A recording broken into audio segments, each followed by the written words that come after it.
Foreword. This foreword recounts the profound and unexpected turn the author's life took in November of 2007. He details the specific, life-altering phone conversation with Harriet McDougall, who was not only the wife, but also the editor of the late Robert Jordan. In this call, she extended the monumental offer for him to undertake the completion of the final book in the Wheel of Time series. The author immediately provides context for this moment by reflecting on his own reaction to the news of Mr. Jordan's death just a couple of months prior, an event he discovered incidentally while browsing online. He describes the experience as one of genuine shock and dismay, emphasizing that Robert Jordan was a formative hero in his own literary journey, and that his passing made the world feel fundamentally altered. The narrative then shifts to the author's personal history with the series, establishing his credentials not as a professional hire, but as a deeply invested, long-term fan. He recalls his initial discovery of the Eye of the World as a fantasy-obsessed teenager in 1990 and his subsequent devotion, which included rereading the entire saga with each new release. This history is presented as the foundation for his decision to become an author himself. Crucially, he states that he never sought out or even imagined the possibility of being chosen for this role, making the offer a complete surprise to which he gave an unhesitating yes. The author makes a critical and humble clarification. He cannot and will not attempt to replace Robert Jordan or perfectly imitate his prose. He acknowledges that no one could have written the book as well as its original creator. Instead, the author outlines his true objective: to adapt his own style to suit the world of the Wheel of Time, with his primary focus being the preservation of the characters' souls.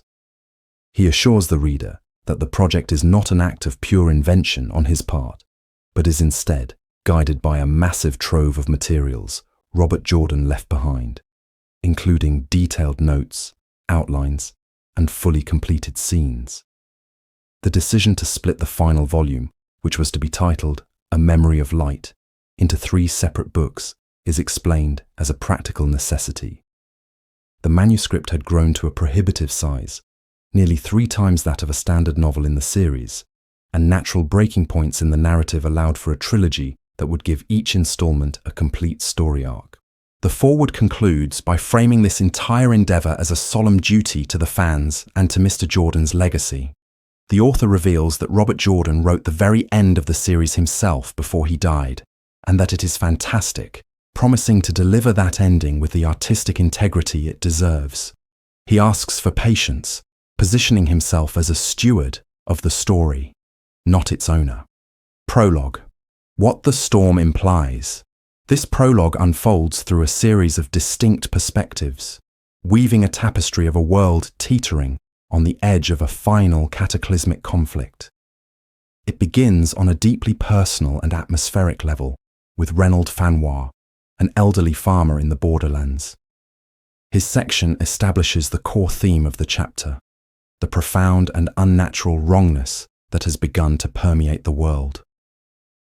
Reynold observes a storm on the horizon unlike any he has ever witnessed, with clouds of impossible black and shimmering silver that seem to possess a malevolent intelligence, at one point appearing to leap from the horizon to loom directly overhead in the blink of an eye.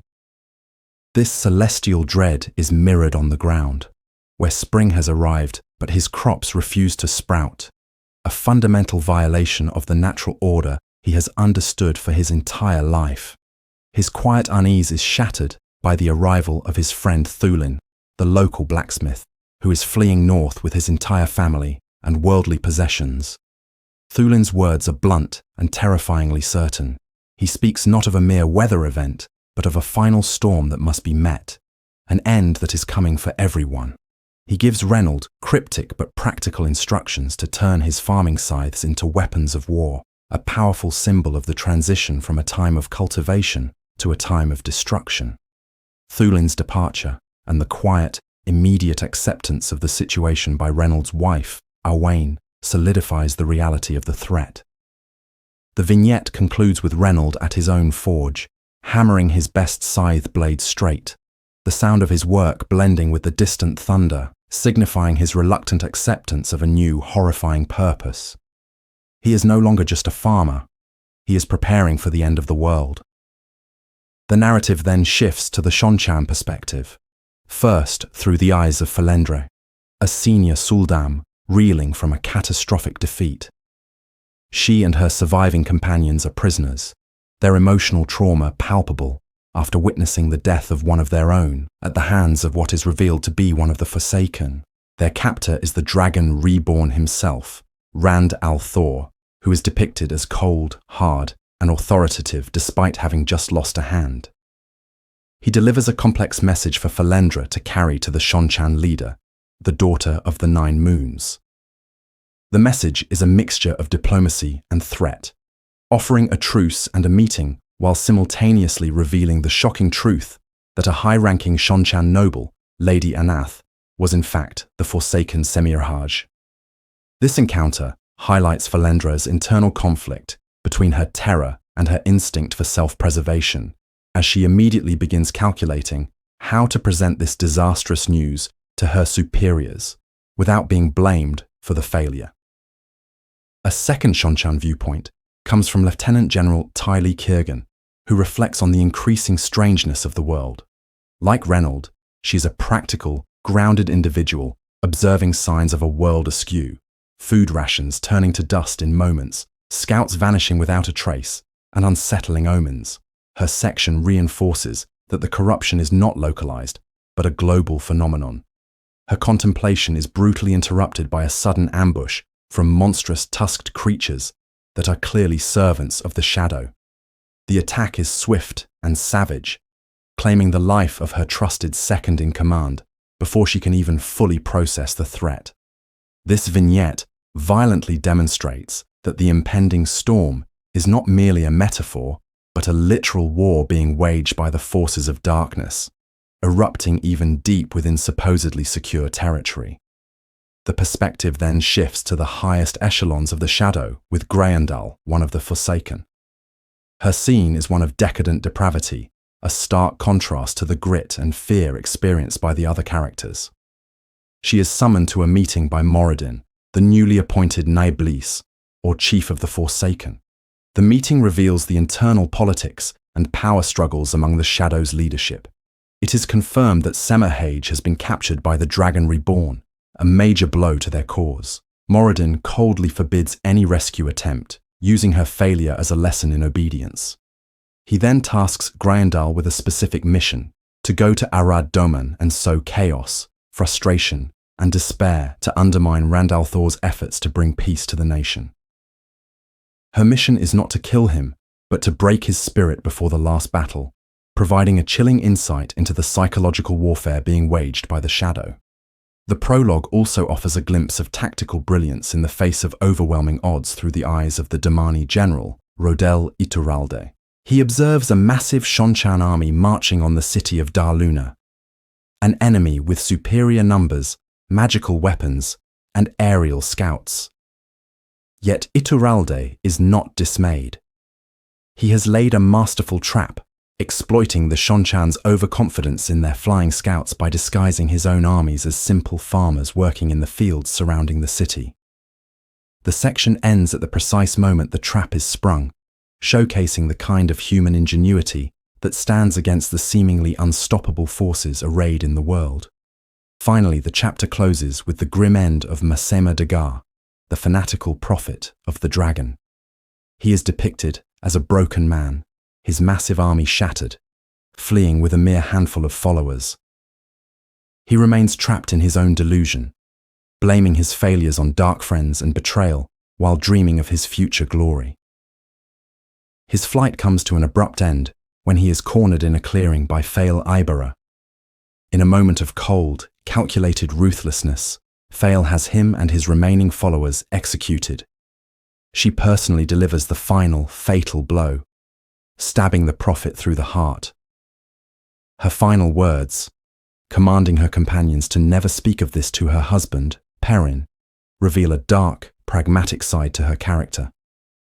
She has done what she believes her husband, bound by his own morality, could not, surgically removing a source of chaos and destruction from the world. This brutal and quiet assassination provides a stark and bloody conclusion to the prologue, tying off a lingering thread of fanaticism and underscoring the grim necessities required to survive in these final, desperate days. Chapter 1: Tears from Steel. The narrative opens with a symbolic wind sweeping across a world teetering on the edge of its final battle. Tarmangaiden. This wind first reveals a fractured Tar Valon, a city whose sublime Ogier-crafted architecture is now buried under filth and decay, a potent metaphor for the schism poisoning the White Tower from within. At the city's harbour, this internal conflict is made brutally manifest as workers, under the direction of an Aes Sedai, labour to destroy magnificent power-wrought stone to free a great chain, a desperate act in the ongoing siege. Outside the walls, a massive rebel army waits in a state of uneasy permanence, its disciplined facade hiding the strategic uncertainty caused by the capture of its leader, Egwene Alvear. The wind then travels westward over a land still in winter's grip, a blighted and unnatural landscape that serves as a testament to the Dark One's growing influence. It finally arrives at a secluded manor in Arad Doman, where Rand al'Thor, the dragon reborn, stands contemplating the world's decay. He is a man physically and mentally scarred, missing a hand, his eyesight failing, and clinging to the internal mantra of being unbreakable steel to endure his coming fate. His perception of the world's corruption is validated when he observes an unnatural wind blowing in two directions at once, a small but profound sign of reality unraveling. He is consumed with the monumental task of uniting humanity, seeking peace in Arad Doman and a truce with the Shonchan, all while wrestling with the fragmented, sobbing whispers of Luz Therin Telamon in his mind. The chapter's tension escalates with the arrival of Cadsuane, Nynaeve, and Olivia, who report their complete failure to extract information from the captive Forsaken, Semerhage. Rand's firm refusal to allow them to use torture, a moral line drawn from his own horrific experiences in a dark box, creates a bitter conflict. He sees it as a last shred of light to which he must cling, while Cadsuane views it as a foolish impediment to victory. The conversation deteriorates until a careless remark about the White Tower triggers Rand's paranoia, causing him to lose control and scream aloud at the voice of Luz Therin in front of his shocked companions. This public breakdown exposes the terrifying depth of his internal struggle, leaving the room in a stunned silence. The chapter concludes with Rand's bleak realization of his own fraying sanity and failing body, reinforcing his belief that he must be as hard and unfeeling as steel, incapable of tears, to face what is to come. Chapter 2: The Nature of Pain. The chapter opens with Egwene standing in the study of the Mistress of Novices, Sylviana, enduring the aftermath of a severe strapping. The pain is a familiar inferno, yet Egwene's response is one of calculated control and profound inner strength. Instead of breaking, she calmly straightens her novice dress, dabs away the 2 tears that never fell, and offers her reflection a smile of satisfaction. This act is a testament to her evolving philosophy. Each punishment she endures is a victory against her oppressors, and victory is always a cause for happiness. The narrative contrasts her resilience with Sylviana's subtle confusion. The Mistress of Novices, a stern but dutiful Red Sister, seems perplexed by her inability to break Egwene's spirit, a small crack in her otherwise rigid demeanour. In a rare moment of kindness, she ensures Egwene will have a meal, acknowledging the physical toll of the constant beatings. Egwene learns she is to attend the Amirlin Elida during her evening meal.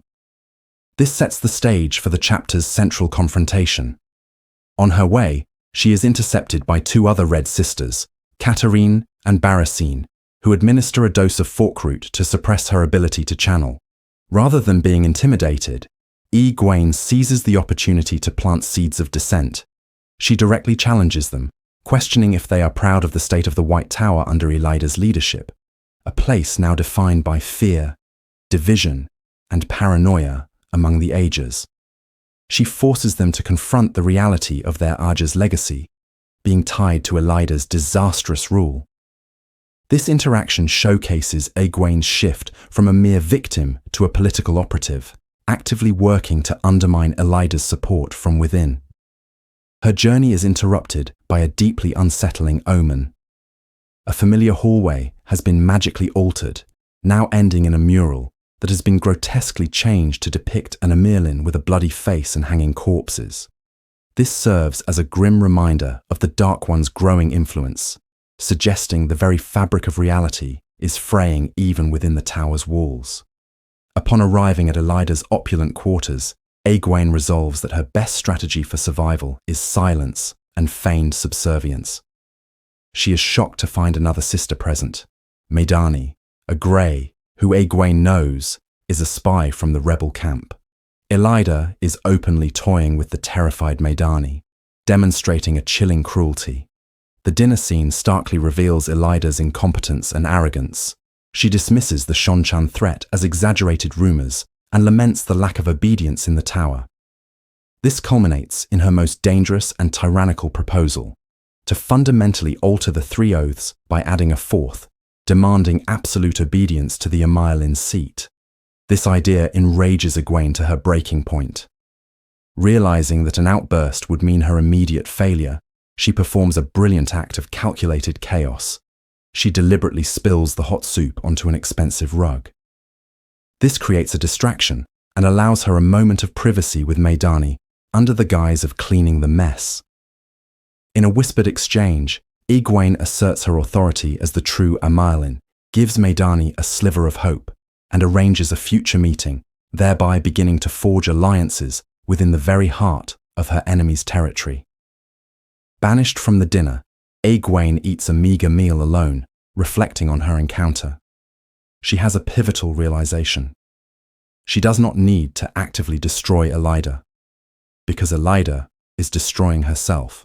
Egwene's true purpose is not to hasten the collapse, but to be a source of strength, to hold the tower together and prepare it for reunification. The chapter concludes with her final punishment of the day, back in Sylviana's study.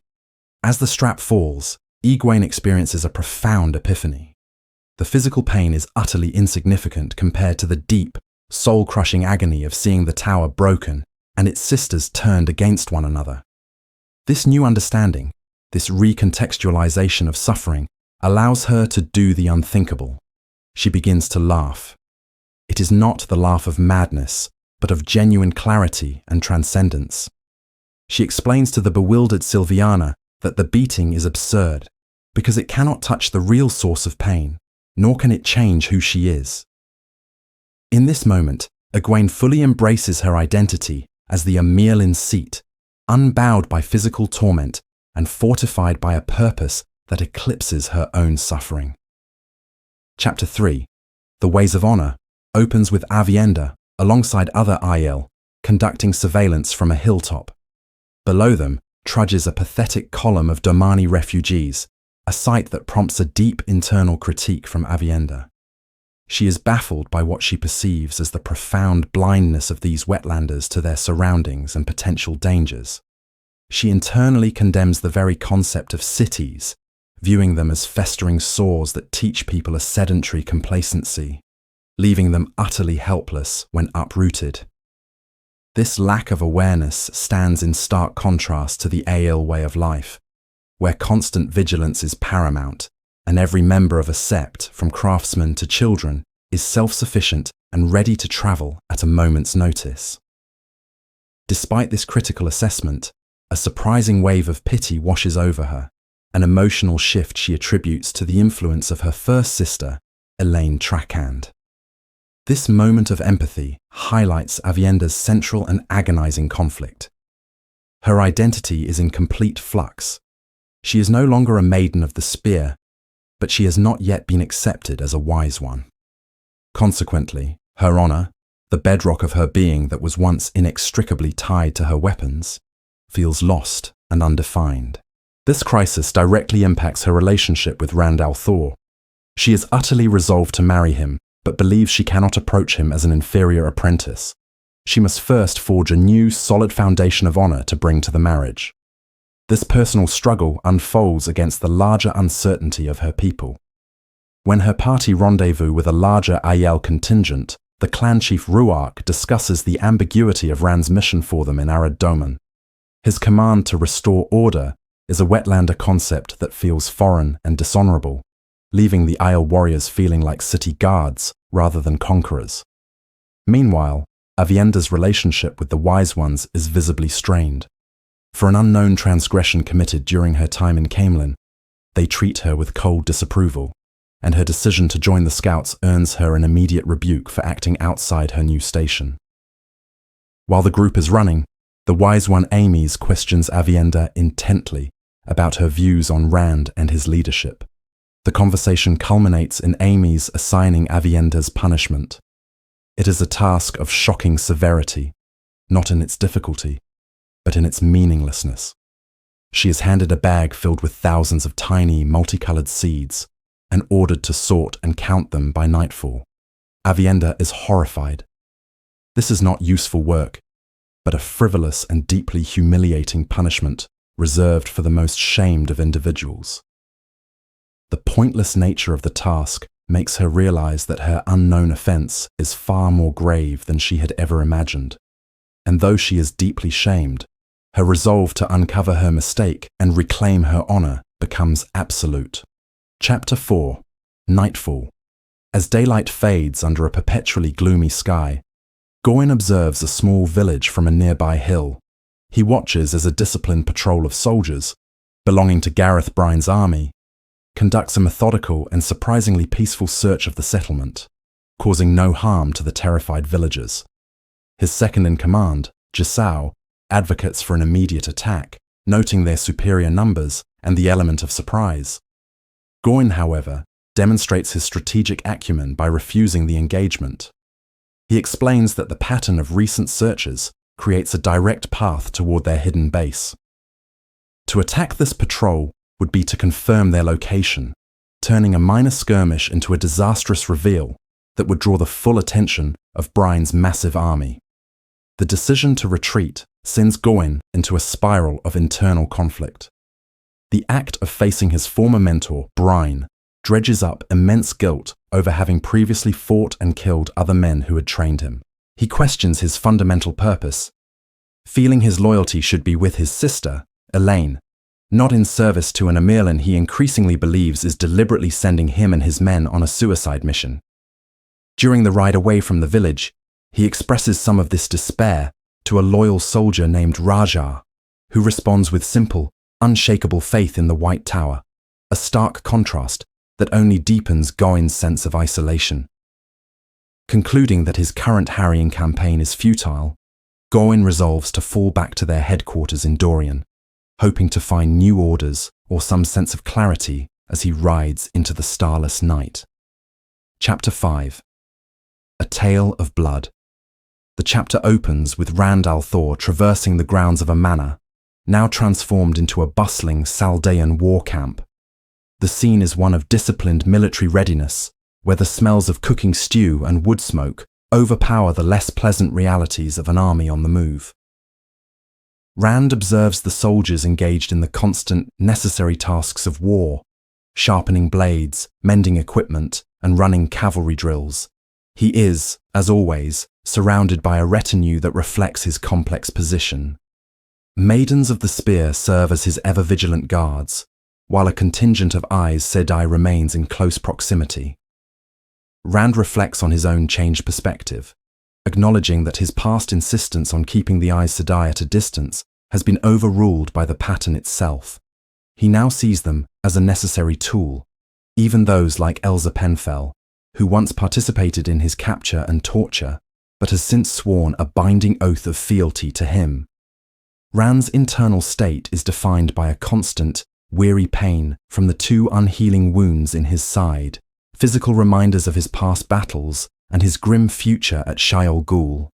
His thoughts turn to his friend Matt, triggering a Tavaran vision of Matt throwing dice for soldiers in a camp near a city. Rand analyzes this vision with a cold pragmatism, viewing it not as a strange phenomenon, but as another resource to be exploited for information. He notes the absence of a mysterious woman who had previously been with Matt, adding another layer of unresolved questions to his burdens. His primary purpose for being out in the camp is to confront the newly arrived Seafolk ambassador, Hareen. Rand wastes no time in demanding to know why the promised grain ships have not yet arrived in the starving nation of Arad Doman. Hareen counters with the logistical difficulties of navigating seas patrolled by the Shonchan, but Rand's impatience and the weight of his responsibilities make him dismissive. The conversation takes a personal turn when Rand's Taveran influence compels Hareen to admit the brutal punishment she endured for making the bargain with him. This reveal underscores a recurring theme of Rand's journey: the immense, often unseen suffering he causes to those around him, even his allies. He then questions her about the sea folk's treatment of male channelers, learning they are given a choice between a quick death by drowning or a slow one by marooning. His frustration peaks when he declares that Sidon is cleansed, only to be met with Hareen's polite skepticism, a reflection of the world's deep-seated fear and disbelief. The exchange triggers a terrifying memory from Luz Therin's life, concerning an ancient male Eyes Sedai named Yorlan Corbison, highlighting Rand's ongoing struggle to maintain his own identity against the encroaching consciousness of the dragon from a past age. The section concludes with Rand on a small hill, confessing to Dama Flynn his envy for the common soldiers. He feels that for all his immense power, he is the least free man alive, bound inextricably by prophecy and duty. The chapter then shifts perspective to Cadsuane Sedai, who is overseeing the interrogation of the captive Forsaken Semirhage. The scene is set in a stark, unfurnished room, where Semirhage hangs suspended by weaves of the One Power. Despite her physical helplessness, Semirhage maintains complete psychological dominance over her interrogator, Maurice. When questioned about the plans of another Forsaken, Grindal, Semirhage masterfully deflects by recounting, in chillingly conversational detail, one of her past atrocities involving the replacement of a man's blood with another substance simply to study his agony. This tactic effectively unnerves Maurice, forcing Cadsuane to intervene and temporarily blind and deafen the prisoner. Cadsuane's internal monologue reveals her deep frustration, not only with the unbreakability of her prisoner, but also with what she perceives as the weakness and softness of modern Eyes Sedai. She reflects on her parallel struggle with Rand al'Thor, who resists her teachings as stubbornly as Semirhage resists her questions. The interrogation is ultimately a failure in extracting information, but it leads Cadsuane to a profound and disturbing realization. She understands that conventional methods, particularly pain, will never break a master torturer like Semirhage. Looking into the Forsaken's unyielding eyes, Cadsuane sees a distorted reflection of her own indomitable will.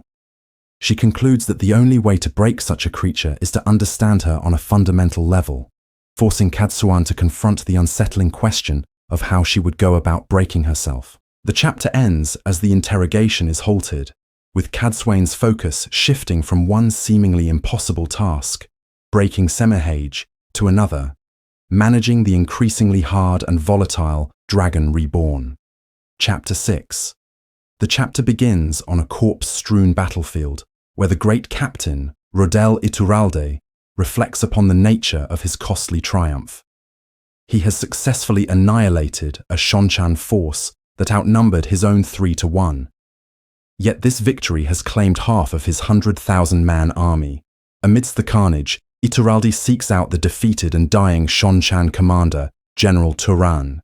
In a final conversation between the two honorable adversaries, the full scope of Iturralde's brilliant and ruthless strategy is revealed. He explains how he used a decoy army composed of farmers, women, and youths dressed in his soldiers' uniforms to create a pincer illusion, forcing the Shonchan to march their exhausted army toward the city of Daluna, which they believed to be a vulnerable target. In reality, the city was a trap, its buildings filled with Iturralde's hidden forces. Turan acknowledges the genius of the plan, but warns that this singular defeat will only serve to awaken the full might of the Shonchan Empire. Iturralde concedes this, confessing that he knows he cannot ultimately win the war. His purpose is not victory, but to forge a legacy of defiance that might inspire a future rebellion. As a final gesture of respect, he grants the mortally wounded general a merciful death. The setting then shifts to the White Tower, where Egwene visits Lean in her prison cell. Their somber meeting is violently interrupted by a bubble of evil.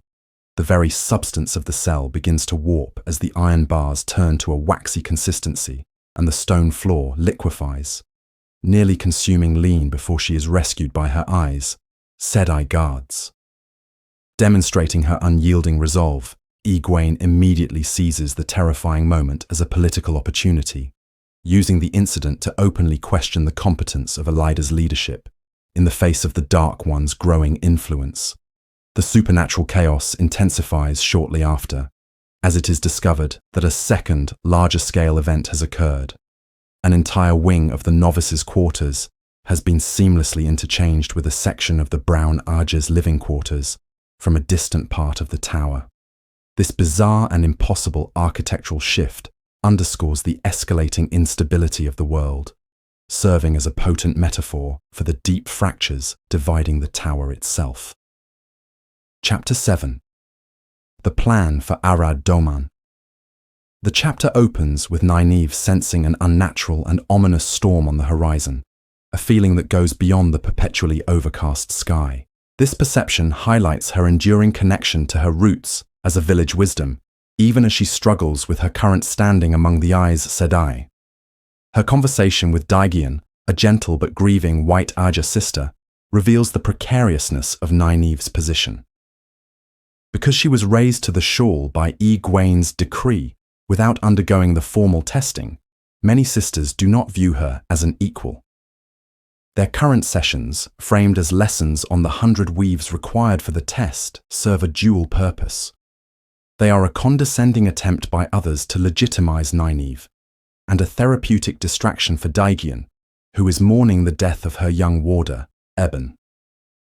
During their practice, Nynaeve's immense power allows her to master the complex weaves with dismissive ease, frustrating Daigian.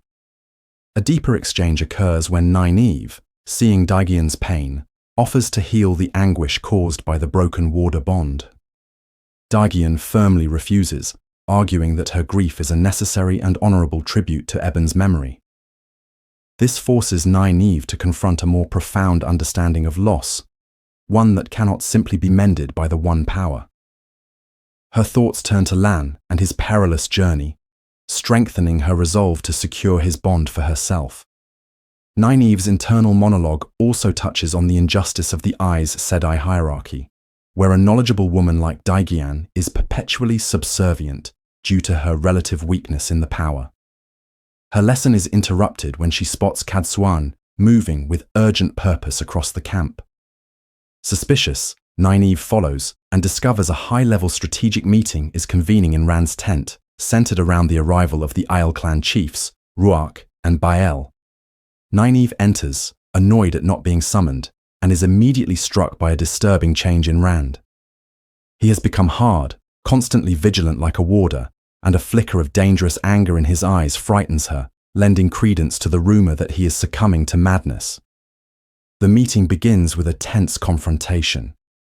Rand harshly demands results from the Aiel chiefs regarding their mission to stabilize Arad Doman.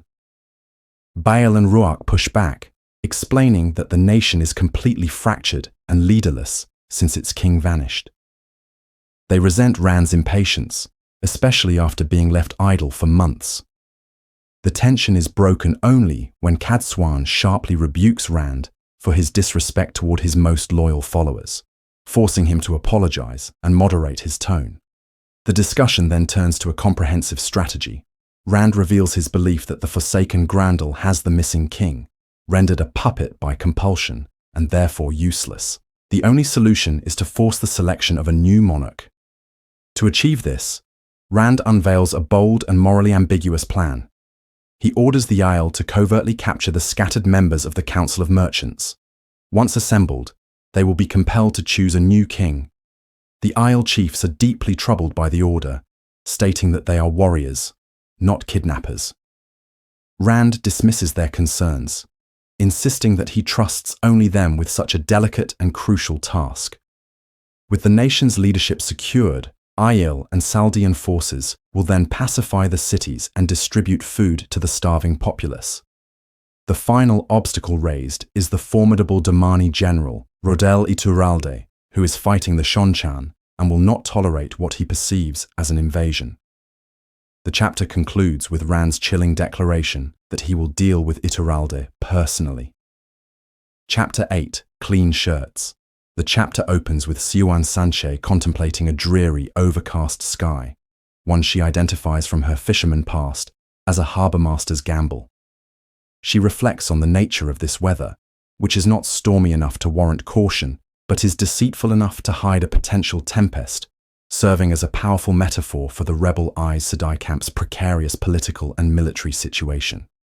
Her companion, Lelaine, dismisses these observations as superstitious nonsense, immediately establishing the tension between Siuan's practical wisdom and the often arrogant perspective of other sisters. As they walk through the highly organized camp, which mirrors the structure of the White Tower, Siuan analyzes the shifting power dynamics. The camp is teeming with an unprecedented number of new, older novices, a controversial policy enacted by Egwene. Lelaine, in a shrewd political maneuver, has begun to publicly champion these novices to align herself with the absent Amirlin. This, combined with her calculated use of Siuan as a visible confidant, is allowing her to gain a distinct advantage over her rival, Romanda. Siuan, loyal to Egwene, is actively working to undermine Lelaine's ascent by subtly stoking the rivalry between the two powerful sitters. She finds a strange liberation in her diminished channeling ability, as it causes others to underestimate her political skills, giving her freedom to manipulate events from the shadows. The conversation culminates with Lelaine offering to pay off Siuan's debt to Gareth Bryne, an offer Siuan skillfully deflects by framing her servitude as a necessary intelligence mission, thereby preserving her oath and her connection to the general. Following her meeting with Lelaine, Siuan makes her way across the vast military encampment to Bryne's command post. Her humble journey on a turnip wagon prompts a deep internal reflection on her life. She contrasts her decades spent confined within the tower, pulling political strings for the sake of the Dragon Reborn, with the life of her friend Moiraine, who at least got to see the world. This introspection reveals a hint of regret and a burgeoning desire for a personal life, a desire increasingly linked to her thoughts of Gareth Bryne. Upon arriving at his tent, Siuan's interaction with Bryne begins with familiar, domestic bickering over his frugal use of candlelight, but the tone quickly deepens. Bryne confronts her directly, not with anger, but with a profound need to understand why a woman of her conviction broke her oath to him. This vulnerability prompts an unprecedented act of trust from Siuan. She reveals her deepest secret, the story of being present as an accepted for the foretelling of the Dragon Reborn's birth. She explains that this event placed upon her a lifelong burden and a series of oaths to the world that had to take precedence over the one she made to him. Moved and finally understanding, Bryne accepts her reasoning and attempts to release her from her service, considering the matter resolved. However, Siuan forcefully refuses, snapping that she will be the one to decide when her debt is paid. This powerful reversal solidifies her control over their arrangement and subtly reveals her desire to remain with him. The tense scene dissolves back into banter, with Bryne showing his own shrewdness by revealing he has deduced her secret communications with Egwene. Later that night, Siuan enters the world of dreams, Tel Aran Riod, to report to the Amerlin's seat. Her relative clumsiness in the dream world contrasts with Egwene's masterful control. Siuan delivers a series of bombshells. A Forsaken had been hiding in their camp, and a shaman envoy revealed that some of his brethren have bonded Aes Sedai sent by Elida, and most shocking of all, the male half of the true source, Saidin, is rumoured to be cleansed of the Dark One's taint. She also warns Egwene of Lelaine's escalating power grab Egwene processes this world-altering news with remarkable calm and strategic acumen. She astutely analyzes that Lelane's gambit, while self-serving, ultimately builds upon Egwene's own authority and will only serve to strengthen her position upon her eventual return. She remains resolute in her mission within the White Tower, refusing to be drawn out prematurely. Siuan awakens back in the quiet darkness of Brine's tent. The chapter concludes, not with the weight of global events, but with a profoundly personal revelation.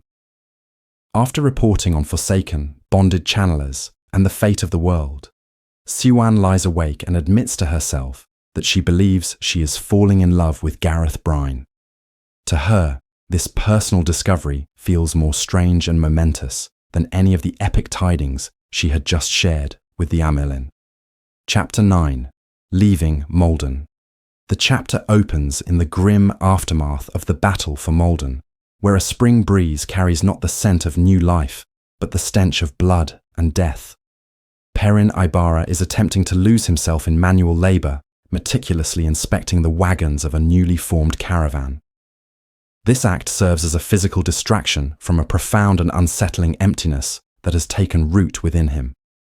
Despite having achieved his singular goal of rescuing his wife, Faile, he feels no joy or relief, only a hollow sense of wrongness. His attempts at focus are constantly interrupted by his subordinates. First, Gerard Arganda, the Gialdanan captain, insists on taking Queen Alejandra ahead of the main column for her safety. Perrin firmly denies the request, establishing his principle that all will travel together, leaders and refugees alike, refusing to show any sign of abandonment. He then dismisses the theatrical Bertin Galen, who foolishly argues for an attack on a nearby Aiel encampment. Perrin pragmatically points out that their previous victory was circumstantial and that their new objective is strategic retreat, not glory-seeking. These interactions highlight Perrin's leadership style, but the true conflict is internal. He feels a strange distance from Faile, unable to find the words to connect with her as he once did. His entire purpose for months had been her rescue, and now that the driving force is gone, he is left adrift. This internal struggle is further examined through his conversation with Tam al'Thor. Tam praises Perrin's political wisdom in renouncing the banner of Manetheren, but delivers an unwelcome truth. The men, particularly the Two Rivers soldiers, have fully embraced Perrin as their leader under his Wolfhead banner. They are not fighting for a dead nation, but for him, and they intend to follow him all the way to the last battle. This directly confronts Perrin with the leadership mantle he so desperately wishes to cast off. Left alone, Perrin finally allows himself a moment of painful introspection. He acknowledges the terrible cost of his single-minded quest for Faile, admitting to himself that his obsession made him a poor leader and led directly to the deaths of good men, like his former friend Aram. The guilt weighs on him heavily. His final decision in the chapter is a practical one. He orders the massive column of over 100,000 refugees to begin their northward march immediately, a tactical move to get the vulnerable population away from the looming Aiel threat. The chapter concludes with Perrin alone, fully confronting the void within him, and realizing that the anticipation of achieving his goal was more fulfilling than the achievement itself. He feels like an imposter, just a blacksmith, until a vision of a deeply troubled Rand appears in his mind, providing him with a new necessary purpose. He must go to his friend. Chapter 10. The Last of the Tabak. The chapter opens with the great Domani general, Rodel Iturralde, facing the grim certainty of his army's annihilation. He is cornered in a desolate, abandoned steading, his forces hopelessly outnumbered by a massive Shonchan host numbering over 300,000. His predicament is made worse by the presence of 100,000 Aiel to his north, trapping him in an inescapable strategic vice. His supposed Tarrabona allies have proven unreliable, leaving him utterly alone. In a moment of philosophical reflection with his loyal subordinate Rajabi, Iturralde uses the metaphor of a master juggler to describe his campaign. He has kept an impossible number of balls in the air, winning spectacular victories against all odds. but he understands that the inevitable fall will be just as spectacular. He resolves to make a final, honourable stand within the steading, a location that offers the singular advantage of neutralising the Shonchan's powerful channelers. The domain, even though it ensures he will be pinned down and destroyed. This grim fatalism is shattered by the arrival of a lone, commanding stranger who walks into the camp as if he owns it. The man, tall and dressed in fine red and gold, introduces himself as Rand al'Thor, the Dragon Reborn. The revelation stuns Iturralda's officers, but Iturralda himself is more thoughtful, swayed by the sheer force of will and authority the young man projects. Rand wastes no time, immediately ordering Iturralda to cease his war with the Shonchan. He explains that Iturralda's efforts are a meaningless distraction from the approaching last battle. He reveals his belief that Iturralda's king, Al-Salam, is either dead or a puppet of the forsaken Grayandal, rendering his royal orders invalid. Rand needs Iturralda's veteran army to move north and defend the borderlands from the Blight, a duty the Borderlanders themselves have abandoned. To prove his extraordinary claims, Rand leads Iturralda and his officers just outside the steading's boundary. There, he channels, tearing a hole in the fabric of reality to create a gateway. He explains that this method of travel can move entire armies across vast distances almost instantly. For a master strategist like Iturralda, the sight of this power is a revelation, transforming his impossible military situation into one of limitless potential. A deal is swiftly struck. Rand forbids Iturralda from using gateways to wage a wider war on the Shonchan, insisting on peace, but he promises to personally see the invaders removed from Iturralda's homeland of Arad Doman. In exchange, Iturralda agrees to take his army to the borderlands. The chapter concludes with Rand giving a final stunning order for Iturralda to break camp and have his army relocated to Saldea by nightfall, demonstrating the incredible new pace of the war he now fights. Chapter 11. The Death of Adrin. The chapter opens with Aviendha enduring a humiliating public punishment from the Wise Ones, a physically taxing task of carrying heavy stones back and forth across the camp. While working, she observes two maidens of the spear using hand talk to express their anger over Rand al'Thor's continued recklessness, concluding he needs another beating for going unguarded. Aviendha feels a personal shame for her failure to properly teach him Aiel ways. However, this is overshadowed by a greater, mysterious dishonor she holds with the Wise Ones, who punish her for not learning quickly enough while refusing to specify her lesson. As she toils, her mind analyzes wetlander customs, such as their constant complaining, and she resolves to emulate Elaine's thoughtful problem-solving over her own warrior instincts. Her task is violently interrupted when a guard named Adrin succumbs to the Dark One's touch. Complaining of a strange heat, he suddenly claws at his own head, unleashing a black, fiery tar that consumes him in seconds and sets the manor house ablaze. Aviendha reacts immediately, using the One Power to combat the supernaturally resistant flames. She pulls a massive column of water from a nearby river, and with assistance from the Ashaman Naif, they extinguish the fire. An enraged Rand al'Thor then emerges from the ruined building to roar a challenge at the sky, daring his unseen enemies to face him directly. In the aftermath, the Wise One Melaine approaches Aviendha. After dismissing an Aes Sedai's condescending comments, Melaine questions Aviendha about Rand's leadership. Aviendha provides a sharp analysis, pointing out how Rand's wetlander arrogance is alienating the Aiel clan chiefs. Yet, Melaine confirms, this correct insight is not the lesson she has failed to learn. The chapter concludes with Melaine sending the exhausted Aviendha away, promising her punishment will resume the next day, leaving her no closer to understanding her failure or reclaiming the honor she feels is necessary to be with Rand. Chapter 12. Unexpected Encounters. The chapter begins with Egwene navigating the cavernous halls of the White Tower, her mind a turbulent sea of recent, disturbing revelations. She reflects on the news Siuan brought her in the world of dreams, the shocking bonding of Aes Sedai by Rand al'Thor's male channelers, and even more unsettling, the presence of the forsaken Halima within the rebel camp, a woman who chillingly channeled the male half of the One Power. These events underscore her belief that the world is unraveling, a time when the tower should be a beacon of stability, but is instead fractured by internal conflict. Her thoughts drift to her own past, to the boy Rand once was and the girl she had been, and then to Gawain, wondering about his safety and whereabouts. She quickly chastises herself, forcing her focus onto her immediate mission within the tower, comparing it to cleaning one small part of a house at a time. The physical pain from her daily punishments has become a distant annoyance, overshadowed by the greater agony of what has been done to the Aes Sedai and their home. Her growing influence is subtly hinted at when a group of novices curtsy to her, an act of deference that could earn them punishment from her ever-present Red Ager keepers. Egwene's day is structured around a series of training sessions with various sisters, which she has skillfully turned into opportunities to sow dissent and offer counsel. The first is a second, unusual meeting with Benny, a brown sister. Benny presents Egwene with a hypothetical problem about a sister who has discovered secret information and is now being punished by her Ager's leaders.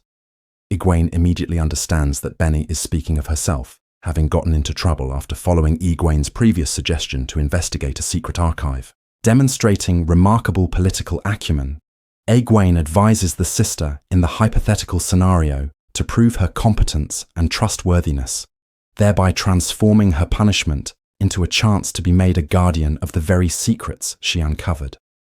Later, she is summoned by Nagora of the White Aja, who presents her with a logical puzzle that is clearly a request for personal advice about her aging warder. Egwene provides a solution that Nagora deems logically flawless. The most significant of these meetings is with Swana, a sitter for the Yellow Aja. This represents a major escalation in the level of sister seeking her out.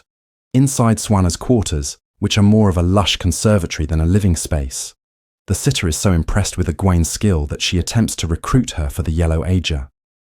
This act is a powerful, if indirect, acknowledgement of Egwene's legitimacy as an Aes Sedai. Egwene seizes the moment to push her agenda of unity, suggesting that the sitters from warring ages should begin to publicly associate with one another to heal the divisions in the tower. At the conclusion of these encounters, Egwene realizes with a jolt that not one of the sisters assigned her a penance, a clear sign that her strategy of asserting her authority is beginning to work. The chapter's central conflict begins when Egwene attends her final appointment with Maidani, the Grey Sister who is secretly a spy for the rebel Aes Sedai. Egwene confronts the woman, demanding to know why she has not fled the tower, especially now that Elida knows her true allegiance. Maidani is terrified and evasive, unable to explain her reasons, hinting that an oath prevents her from speaking or leaving. Refusing to be stonewalled, Egwene takes a monumental risk. In order to bypass her guards and uncover Maidani's secret, she reveals the lost talent of travelling, showing Maidani the weave for a gateway. The awestruck Grey Sister successfully creates a portal, and they step through into a deep, forgotten corridor of the tower. Maidani leads Egwene to a hidden room where a shocking secret is revealed. A clandestine council of 4 sitters, one from each of the brown, grey, white, and yellow ages. The sitters, led by the formidable Seren and the haughty Yukiri, are furious with Maidani for bringing Egwene. It is here that the truth comes out. This group is secretly hunting the Black Aja within the tower, using the Oath Rod to test sisters. They discovered Maidani and the other rebel spies, and to ensure their silence and cooperation, forced them to swear a 4th oath of obedience directly to their council. This oath is the chain that has bound Maidani to Tar Valon. The sitters attempt to dismiss and silence Egwene, treating her as a mere novice, but she refuses to be intimidated. She engages them in a battle of wills and wits, demonstrating that she is their equal, if not their superior. The confrontation reaches its peak when Egwene constructs a brilliant and devastating legal argument against Elida's authority. She coaxes the sitters into admitting that they have identified a Black Aja member among the sitters in the hall. She then forces them to confess that this dark friend was one of the exact minimum number of sitters required to vote for Siwan Sancha's deposition. With irrefutable logic, Egwene declares that a black sister's vote is invalid, meaning Siwan was unlawfully deposed, and therefore Elaida's subsequent raising as a Merlin was illegal. This revelation leaves the sitters stunned and silenced. Egwene presses her advantage, not as a prisoner, but as the rightful Amerlin. She challenges them to focus on uniting the tower, not just hunting dark friends, and effectively assumes command of their secret operation. She orders them to release Maidani from the Fourth Oath and positions herself as a necessary ally. As Egwene and a deeply shaken Maidani depart, the Grey Sister finally and fully acknowledges Egwene's authority, whispering in awe that she truly is the Amerlin. The chapter concludes with Egwene, her position within the tower fundamentally transformed, hurrying to return to her keepers before her absence raises an alarm. Chapter 13, An Offer and a Departure. The chapter opens in the dusty, light-streaked confines of a barn, where Goin Trakand is engaged in a sparring match against two seasoned warders, Sleet and Marlesh. This scene establishes Goin's formidable skill with a blade. The world simplifies for him in combat, contracting into a clear reality of opponent and objective, a stark contrast to the complexities of his life. Sleet, a man whose rugged features and harrowing backstory make him a living legend, and the capable Marlesh press him in tandem.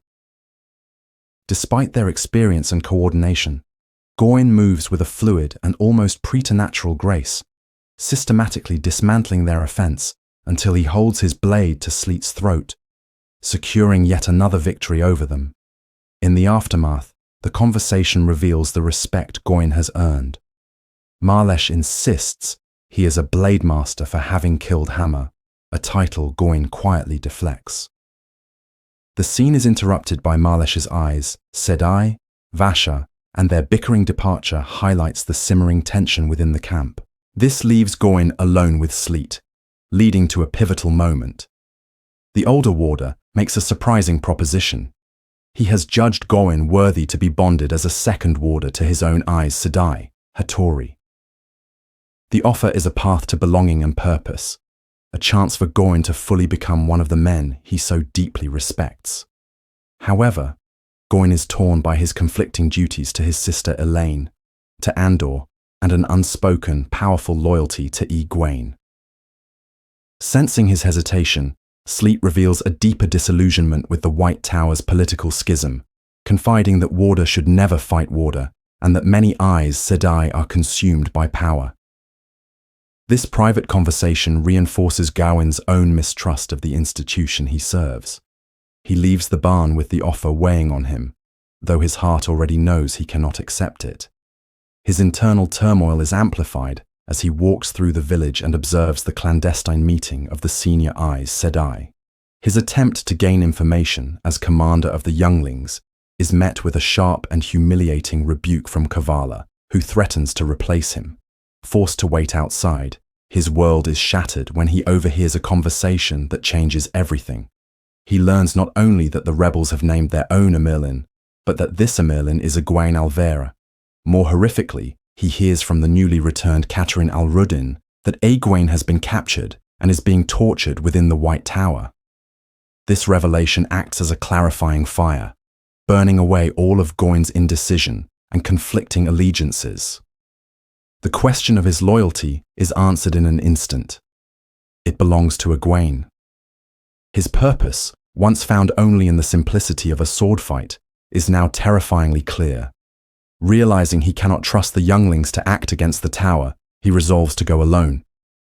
He meticulously crafts a lie for his second-in-command, Rajar, pretending to leave for a routine inspection of a remote outpost. As he prepares his horse to depart under the cover of approaching night, he is confronted one last time by Sleet. The warder, with his uncanny perception, sees through the deception immediately. Yet, instead of stopping him, Sleet lets him go, a silent act of defiance and respect. He sees a man acting on conviction and perhaps hopes Goin can help end the conflict. With this tacit blessing, Goin rides away from Dorian, his back to the tower, and his face set toward an impossible rescue. Chapter 14. A box opens. The chapter commences within the confines of a manor house where the captured Forsaken, Semerhage, is being held. Cadsuan observes the prisoner alongside two Isle Wise Ones, Sorelia and Bear. Cadsuane internally acknowledges the formidable Sorelia as a rare equal, a woman of immense personal strength and capability despite her minimal ability to channel. Semerhage is being subjected to a sleep deprivation technique of Cadsuan's invention, involving auditory and visual assaults, though it has little apparent effect on the composed Forsaken. The conversation between the three women reveals their differing philosophies on interrogation. Bear suggests turning Semerhage over for more severe IL methods, but Cadsuan refuses, unwilling to relinquish control over such a valuable source of intelligence. They lament Randalthor's strict prohibition against harming women, which they view as a tactical hindrance. Sorelia then requests to speak directly with the captive. When Cadsuan permits it, Semerhage taunts the Wise Ones about their ancestors and broken oaths. In a stunningly effective turn, Sorelia dismisses Semerhage as disappointingly human, a comment that visibly rattles the Forsaken more than any physical torment had. Afterward, Cadsuan leads the Wise Ones to her private chambers to show them an object of immense danger. From a cleverly trapped box, she reveals the male Adam, a device capable of enslaving a male channeler. The Wise Ones are horrified by its existence and the implication of its use against Rand. Cadsuan explains her desire to test the device to find its weaknesses, a plan that Rand himself has forbidden, haunted by his own traumatic experiences.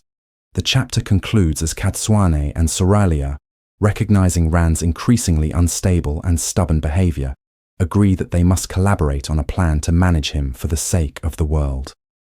Chapter 15. A place to begin.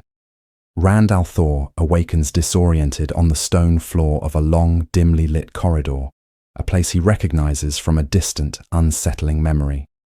This is not the world of dreams as he knows it, but a space with its own disturbing reality. He enters a chamber where the laws of physics seem warped and broken, featuring a fireplace that produces no warmth and arches that look out upon a roiling sky of crimson clouds shaped like screaming faces. Here, he finds two chairs, one occupied by a man he has seen in visions. Rand recognizes him as Ishamael, the Forsaken he believed he had killed in the Stone of Tyr. The man, now calling himself Moradin, confirms his identity and explains that the Dark One can resurrect his chosen servants from death. Only the destructive power of balefire can erase a soul from the pattern permanently. The conversation that follows reveals the core of Moradin's philosophy. He argues that the struggle against the shadow is ultimately futile. The Wheel of Time provides the Dark One with endless opportunities for victory across countless ages, while any victory for the light merely resets the conflict for a future generation. Moradin's nihilistic conclusion is that the only rational path is to embrace the shadow and gain power in the final days before all existence is unmade. During this surreal encounter, Rand notes with an odd sense of clarity that the voice of Luz Therin in his mind is silent, allowing him a moment of singular focus. In response to Moradin's despairing logic, Rand declares a new and radical objective. He will not simply seal the Dark One away again, but intends to kill him, ending the cycle forever. Moradin dismisses this as profound foolishness and alludes to a mysterious bond connecting them before Rand seizes the one power and is violently torn from the dream. The perspective shifts to Min, who is watching over Rand as he thrashes in his sleep. She has been diligently studying the books of the murdered scholar Herid Fell, attempting to decipher his final cryptic message about clearing away rubble before one can build. Her internal thoughts reveal the depth of her love and commitment, as well as the unique insight she possesses through her bond with Rand, which allows her to feel his constant pain and his emotions. When Rand awakens, deeply disturbed by his encounter, Min finally convinces him to confide in her about his madness. he confesses the full truth about the voice of Luz Therin in his head, admitting that it sometimes seizes control of the one power. He then tells her of his dream, confirming that Ishmael lives as Moradin and that their fight is far from over. This shared vulnerability becomes a turning point. Drawing upon her research, Min presents Rand with her terrifying conclusion. Herod Fell's rubble refers to the existing seals on the Dark One's prison. To build a new, permanent prison, Rand must first shatter the old, decaying one, effectively opening the bore. Rather than reacting with shock, Rand calmly accepts this as the truth, acknowledging the immense danger.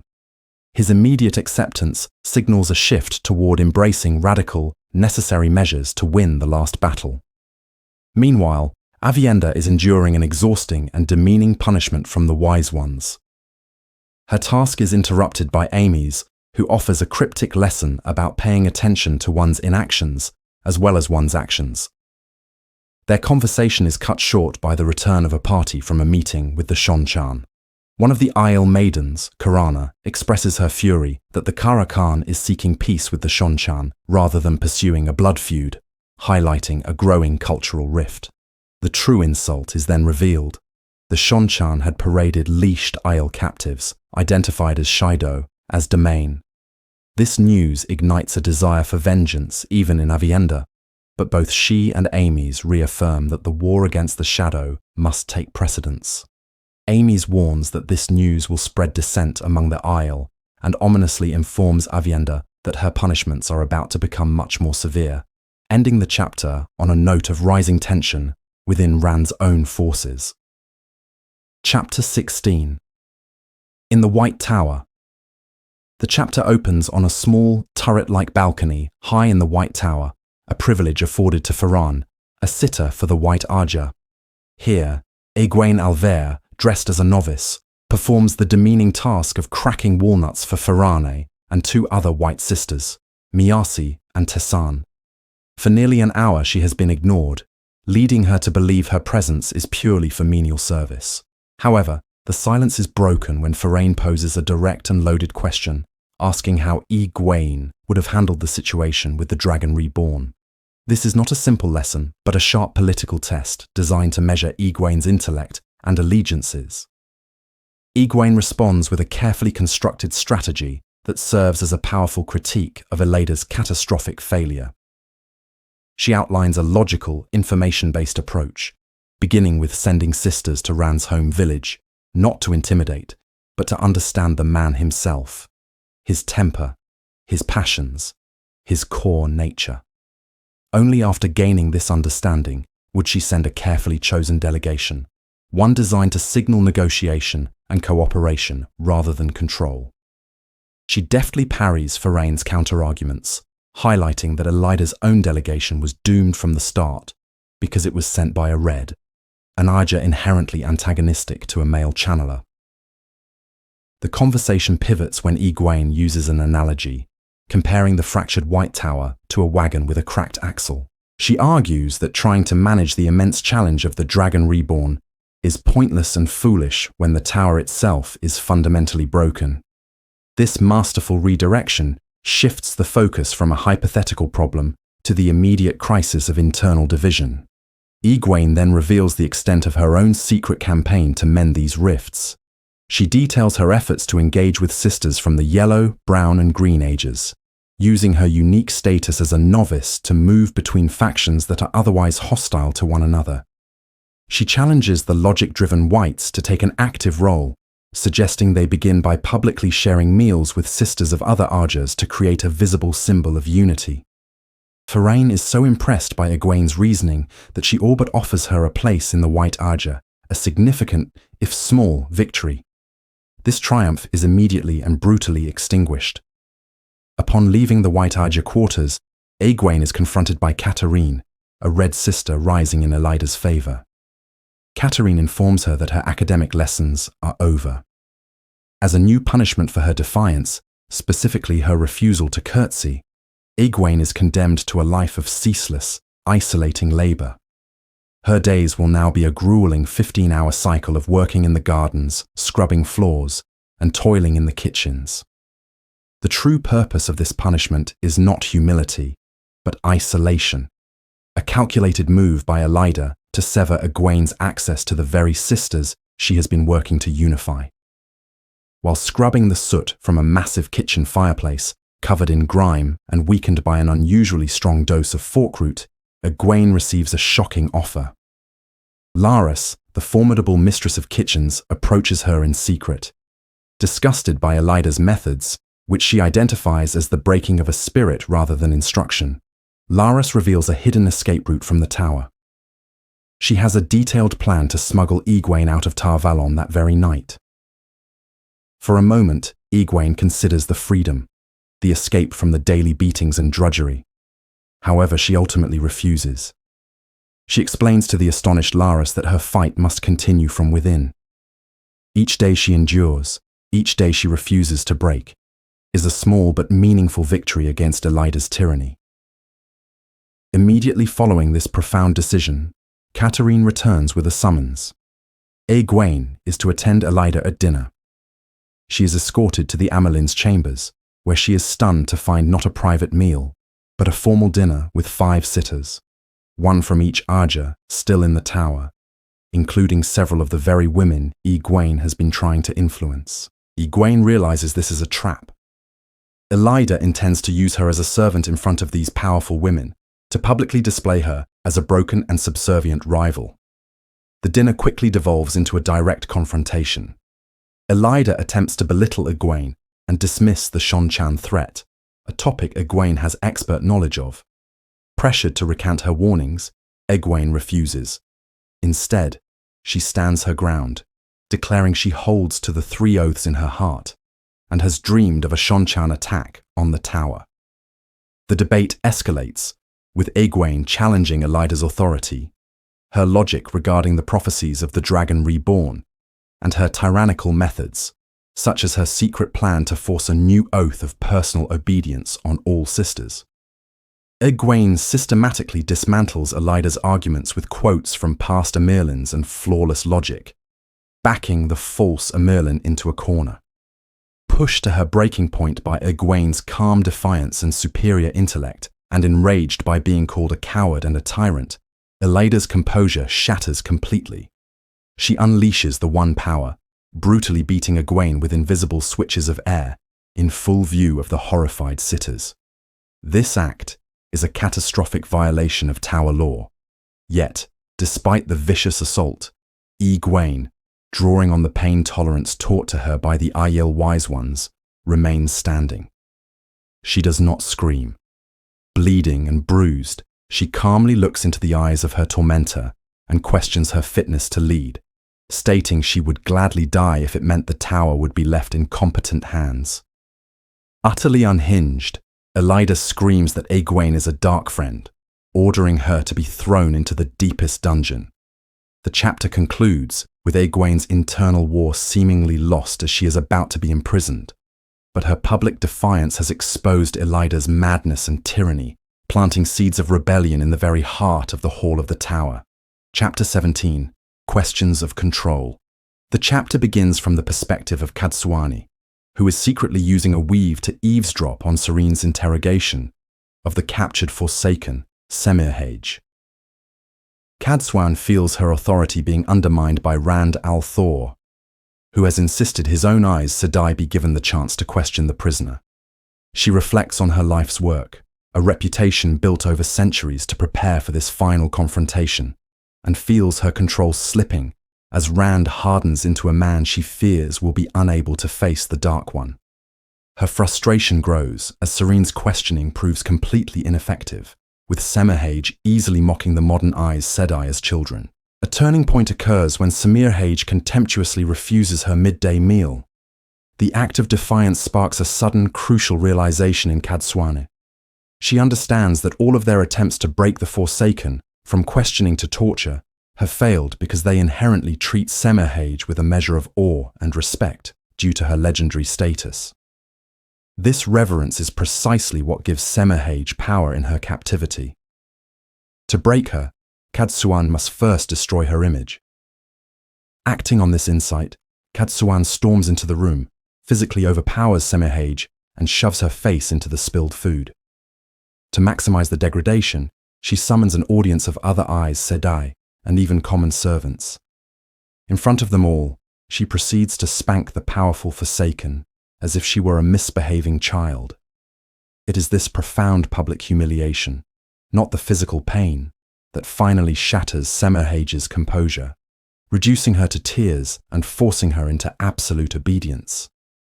The narrative then shifts to Perrin Ibarra, who is grappling with the logistical nightmare of his massive camp of soldiers and refugees. His hope for a swift evacuation is dashed when the channeler Grady explains that transporting so many thousands of people through gateways would take days, an impossible task given their exhaustion.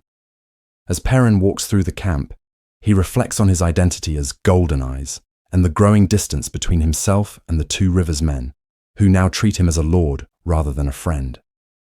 He comes to the stark conclusion that his single-minded obsession with rescuing Fail was partly a convenient excuse to avoid his deeper problems, his discomfort with leadership and the dangerous, untamed wolf that rages within him during battle.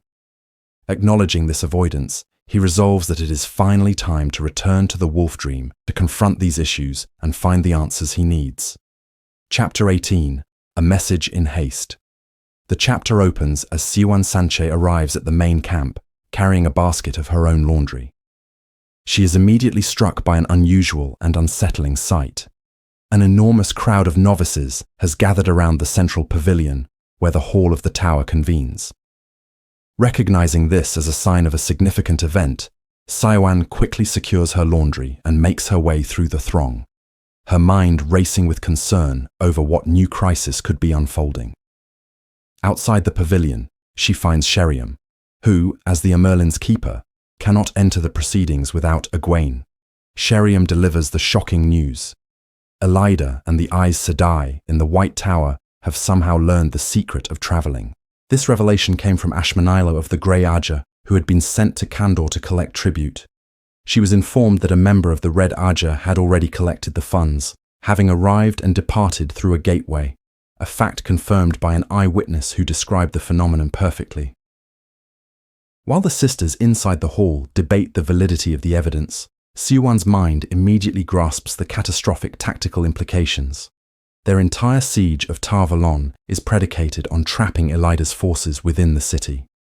With the ability to travel, Elida's army can now bypass their blockade entirely, rendering the siege useless and placing their own army in imminent danger of being outflanked. Acting with decisive speed, Siwan summons one of General Brine's couriers and dispatches a terse, urgent message. Watch his flanks. Our enemy has been taught the method we used to get here. The chapter then shifts to a moment of political intrigue. As Siwan reflects on the internal failings of the tower, she is approached by Sharina, a uniquely old and wise novice. Under the pretense of offering to carry Siwan's laundry, Sharina subtly imparts a crucial piece of intelligence. She suggests that the news of Elida's traveling was not an accidental leak, but a calculated political maneuver by Lelaine, one of the powerful sitters in their camp. According to Sharina, Lelaine intentionally allowed the information to spread among the novices to create widespread panic and anxiety. The implication is that Lelaine is manufacturing a crisis to undermine confidence in the current leadership and position herself as a more suitable, firm-handed leader. Sharina's motive for revealing this is self-preservation. She knows her future as a novice depends entirely on Egwene's successful return to power. Siwan realizes the depth of the internal scheming and sends a second messenger to Brine as a precaution, ending the chapter with a silent, desperate plea for Egwene to return before their rebellion collapses from both external and internal pressures. Chapter 19. Gambit's Chaos. This chapter opens with Tuon, now the de facto ruler of the Shonchan forces, contemplating a world she perceives as completely consumed by chaos. From her balcony in Ebu Da, she observes the disciplined drills of soldiers, a small bubble of order in a tempest. She reflects on the vast disarray plaguing her people. A brutal civil war has erupted in the Shonchan homeland following her mother's death, and the grand invasion of this continent has stalled, pinned down by the Dragon Reborn in the east and other armies in the north.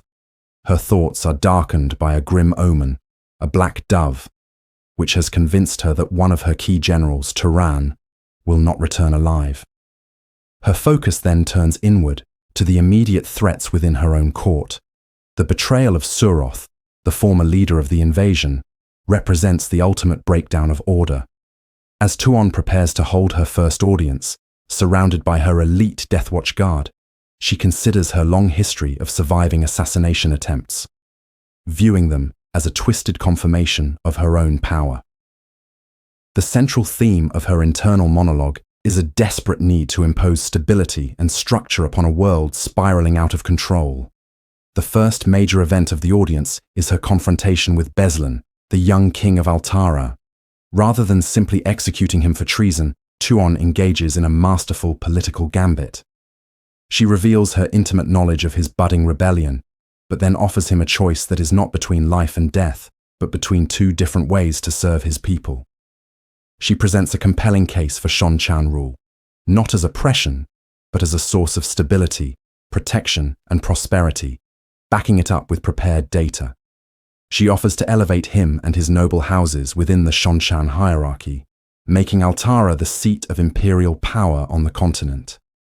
Faced with this unexpected offer of partnership instead of subjugation, a stunned Beslan forswears his rebellion and swears a heartfelt oath of fealty on the spot. With Altara's loyalty secured, Tuon's war council presents its own audacious plan. Her top generals, Galgan and Yulan, propose a direct, high-risk aerial assault on Tar Valon, the Heart of Ai's Sedai power. They argue for a massive raid using their flying Turakan to capture as many channelers as possible, hoping to seize their powerful new weaving abilities. The plan is so critical that they are willing to commit their most elite, suicidal soldiers, the Blood Knives. Ton, seeing the strategic advantage, initially views this as an obvious and necessary step, failing to see how it aligns with an omen she had of a difficult choice. This entire strategic discussion is dramatically interrupted by the arrival of Lieutenant General Tylee, just returned from a brutal campaign. She brings with her a horrifying display, the grotesque, mutated heads of creatures she identifies as Trollocs, which had ambushed her forces near Ibu Dar. This serves as shocking, tangible proof of the monstrous stories told by Tuon's absent husband, Matrim, which she had previously dismissed as superstition. Tylee's report of this new, monstrous enemy, combined with her bold suggestion that the Dragon Reborn might make a better ally than a foe, forces a dramatic re-evaluation. Guided by her newly appointed truth speaker, Seleucia, Tuon realizes the Omen's difficult choice was never about the raid, but about choosing a path of diplomacy over aggression. In the chapter's climax, Tuon reverses course, ordering her forces to halt their advance and agreeing to the Dragon Reborn's long-standing request for a meeting, a decision that will reshape the future of the war.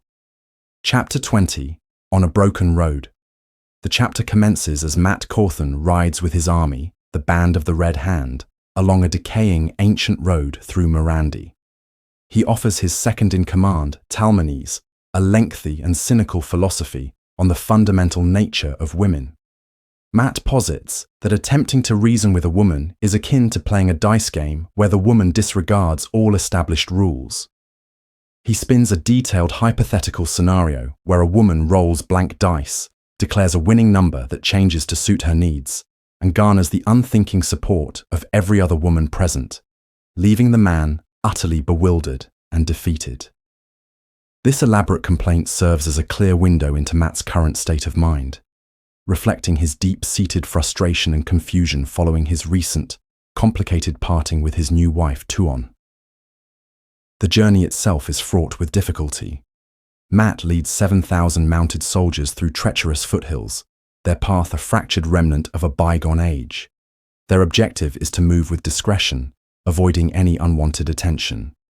The practical challenges of command are evident when Mat confers with his scout, Vannin, who is having trouble pinpointing their exact position on the maps, creating a subtle professional rivalry with the academic mapmaker traveling with them.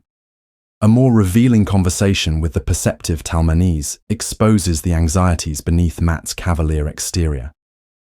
He voices a genuine sorrow for the 1,000 soldiers his army lost in their recent victory, a sentiment that clashes with the cold, strategic memories of past generals filling his head. More significantly, Matt cannot conceal his profound worry for Tuon's safety now that she is out of his sight. He attempts to disguise this concern with gruff complaints, but Talmanes sees through the facade, pointedly observing that Matt is sounding uncharacteristically husbandly, and that his foul mood stems from missing her. The column's progress is interrupted by the arrival of Three Eyes Sedai, the haughty Jolene, the quiet Edicina, and the severe Teslin. Jolene, speaking for the group, confronts Matt with demands for information and better accommodations. She proposes that the Eyes Sedai and their attendants leave the army to travel ahead to Camelin, requesting an exorbitant 20 horses plus feed and coin for their journey. Empowered by his Terangriel medallion, which protects him from the One Power and emboldens him, Matt bluntly and dismissively rejects her outrageous terms. He counters with a far more meager offer, which Jolene scornfully refuses. This tense interaction highlights Matt's unwavering distrust of Eyes Sedai and his absolute refusal to be manipulated by them. The confrontation also brings to light serious logistical issues facing the band. Matt learns from Talmanes that their provisions are running low, and an unnaturally delayed spring means there is scarce fresh grass for the thousands of horses to graze on, hinting at a wider creeping blight upon the land. Displaying his competence as a commander, Matt makes the prudent decision to camp the army a safe distance from the nearby village of Hinderstap to prevent his 7,000 soldiers from overwhelming it, while planning to purchase what supplies he can for them. Fueled by his restlessness and Talmanes' gentle needling about his marital woes, Matt decides to confront their problems in his own unique way. He declares that he and Talmanes will visit the village tavern. His intention is not merely to drink and gamble, but to purposefully leverage his supernatural luck. The chapter closes with Matt's resolve to use a dice game to win the money and supplies his army so desperately needs, setting the stage for his next risky venture.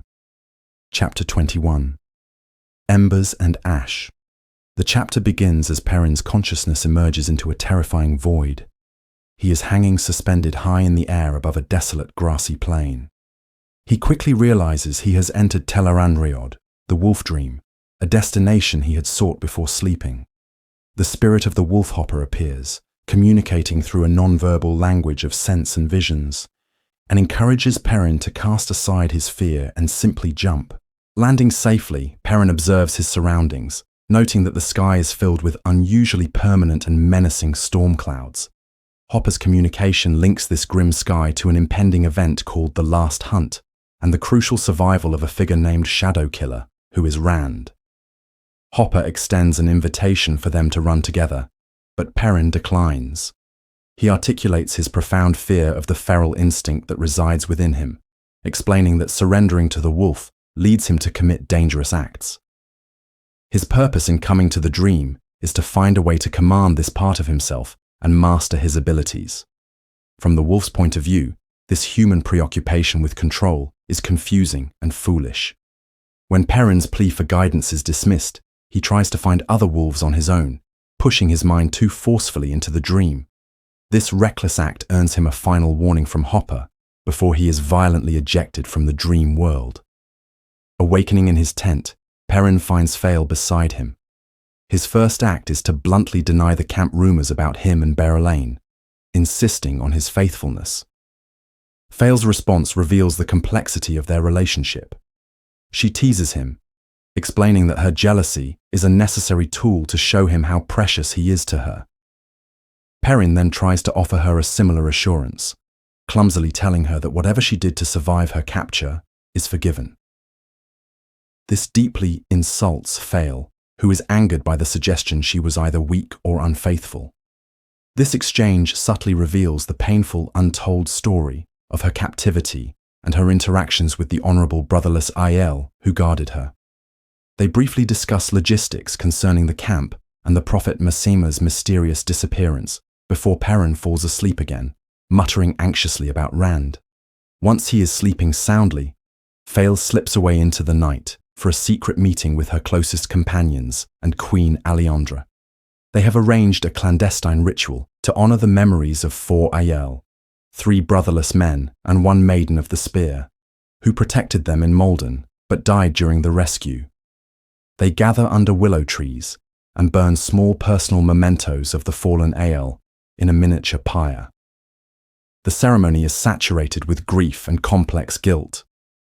Fael privately struggles with her own role in the death of Roland, who Perrin killed, while her companion Lacile openly weeps for Joradin, a man she personally killed to save Perrin from attack. It is a moment for them to acknowledge an unpayable debt owed to honorable enemies. As the ritual concludes, Fael secretly keeps a turquoise stone that belonged to Roland, a token of remembrance. The chapter closes back with Perrin, who awakens once more. His disorienting and frustrating experience in the wolf dream has forged a new determination within him. He resolves to stop avoiding the hard choices he must make. He identifies his 3 most pressing conflicts, gaining control of the wolf within him, fully embracing his duties as a leader, and the most agonizing of all, learning to allow Fael her own agency, even if it means letting her face danger. This decision to confront his fears brings him a profound sense of peace, and he is finally able to truly rest. Chapter 22. The Last That Could Be Done. The chapter opens from the perspective of Semir Hage, one of the Forsaken, who is held captive in a small dark room. Her humiliation is total. She has been deprived of light and even a chair, indignities she finds more infuriating than physical torture. She reflects on her own past as a master torturer, contrasting her methodical, scientific approach to pain with what she perceives as the petty cruelty of her Aes Sedai captors. Her deepest rage stems from a recent spanking, an act that was not meant to cause pain, but to shatter her authority and treat her as a triviality. This psychological degradation has wounded her far more than any physical blow ever could. Her brooding is interrupted by a chilling whisper. The entity known as Shaidar Haran, a towering, eyeless, Myrddraal-like being who acts as the Great Lord's personal hand, manifests within her cell. He coldly enumerates her failures: her inability to capture Rand al'Thor, her own capture by the enemy, and the fact that she has allowed herself to be psychologically broken by them. He offers no comfort, only condemnation and a single final opportunity to redeem herself. With a word, Shaidar Haran dissolves the shield holding her powerless and vanishes, leaving her with a clear path to escape. Semir Hage discovers her guards are dead and an Aes Sedai of the Green Ajah is kneeling in wait for her. This woman, Elsa, is revealed to be a member of the Black Ajah, who presents Semir Hage with the Domination Band, a powerful terangrial capable of controlling a male channeler. In a stunning reversal, Semir Hage goes from a humiliated prisoner to possessing the ultimate weapon to use against the Dragon Reborn. The narrative then shifts to Rand al'Thor, who is on the border of Saldea, inspecting the encroaching blight with his generals Bashir and Iturralde. The blight's unnatural and rapid advance serves as a grim backdrop for Rand's own darkening internal state. He reveals a brutally pragmatic and cynical military strategy, intentionally stationing foreign armies in allied nations to ensure their dependence on him and prevent betrayal. This tactical decision highlights his growing hardness and paranoia, showing a man who now prioritizes control over trust.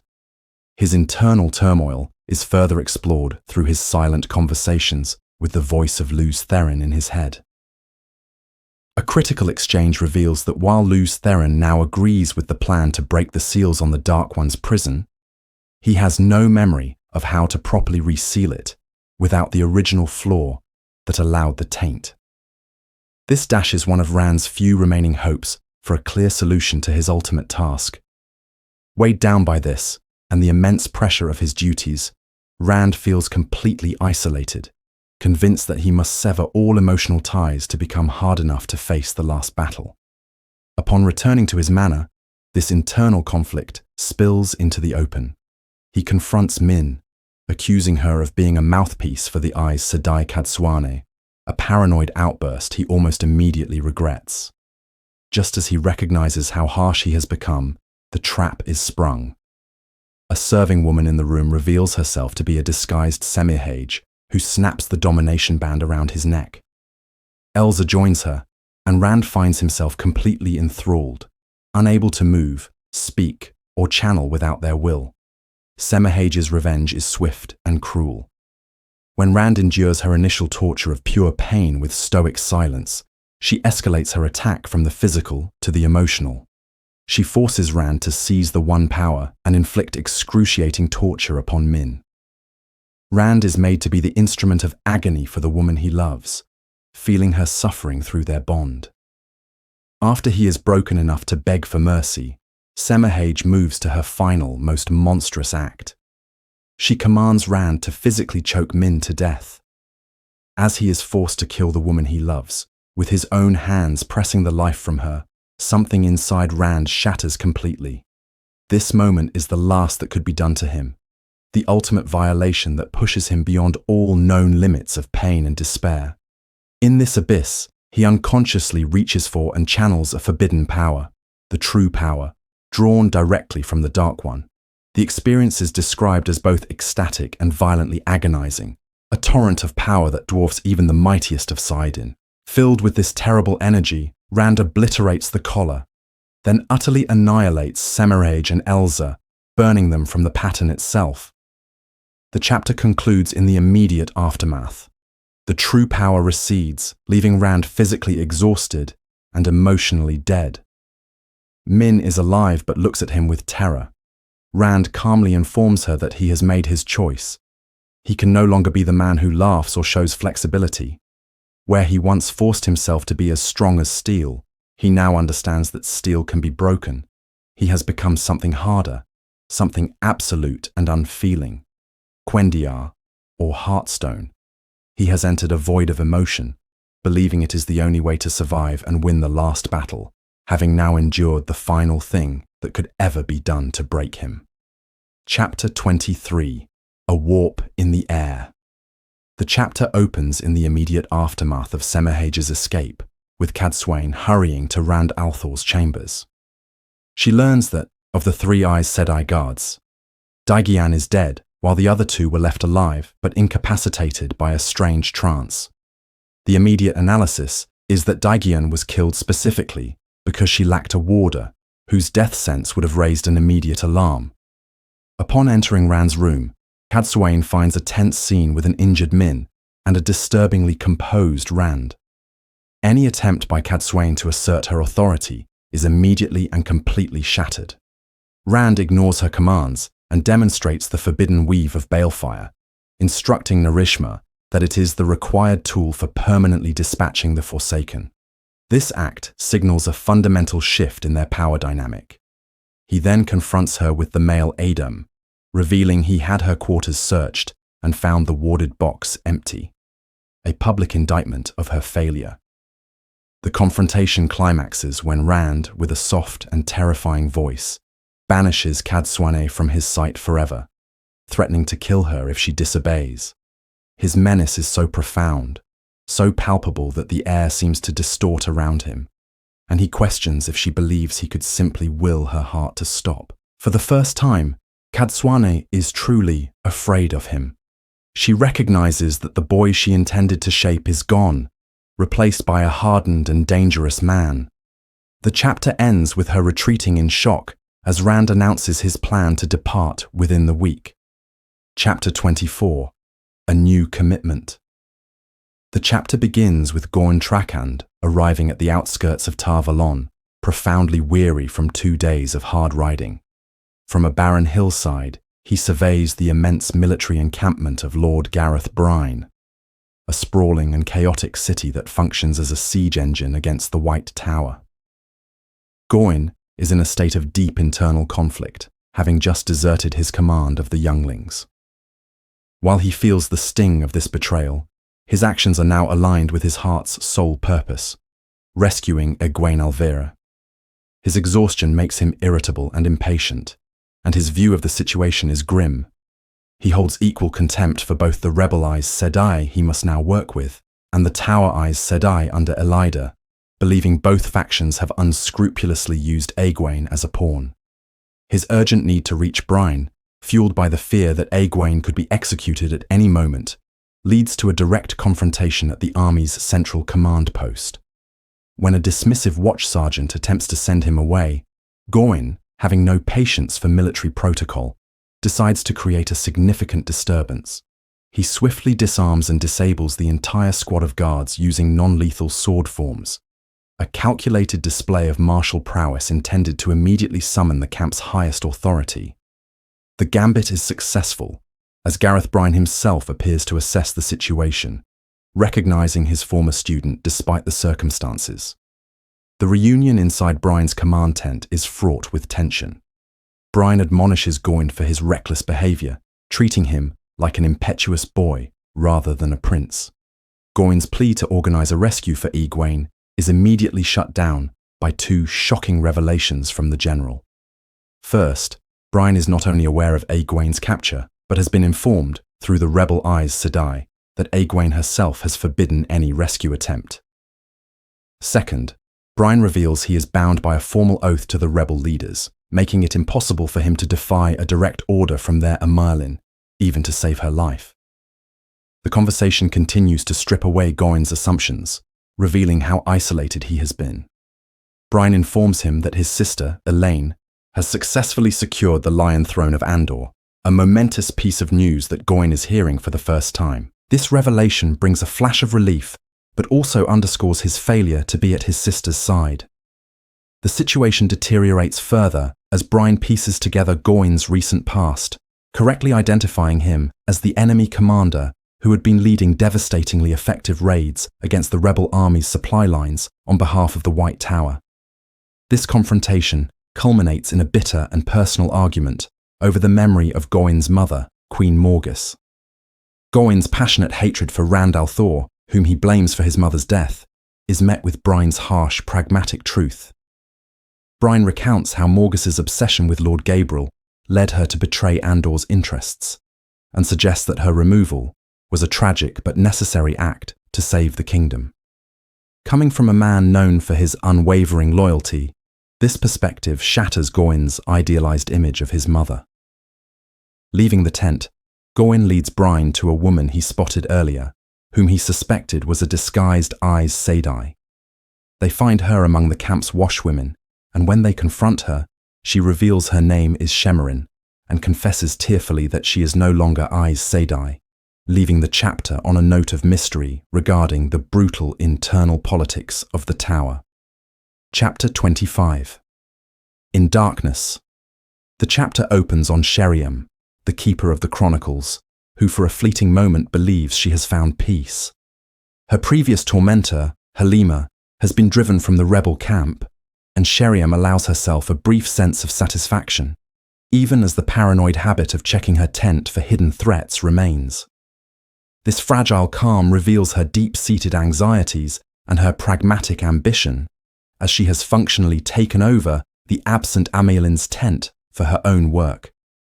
Her internal thoughts betray a woman filled with regret for her choices, wishing for a simpler life, while simultaneously justifying her betrayals as standard practice in the cutthroat politics of the White Tower. She resents that the impending last battle has interfered with her personal quest for power. This illusion of safety is violently shattered by the arrival of a new, terrifying figure, a being of unnatural darkness and immense power, clearly one of the chosen or another high-ranking servant of the Shadow, appears in her tent.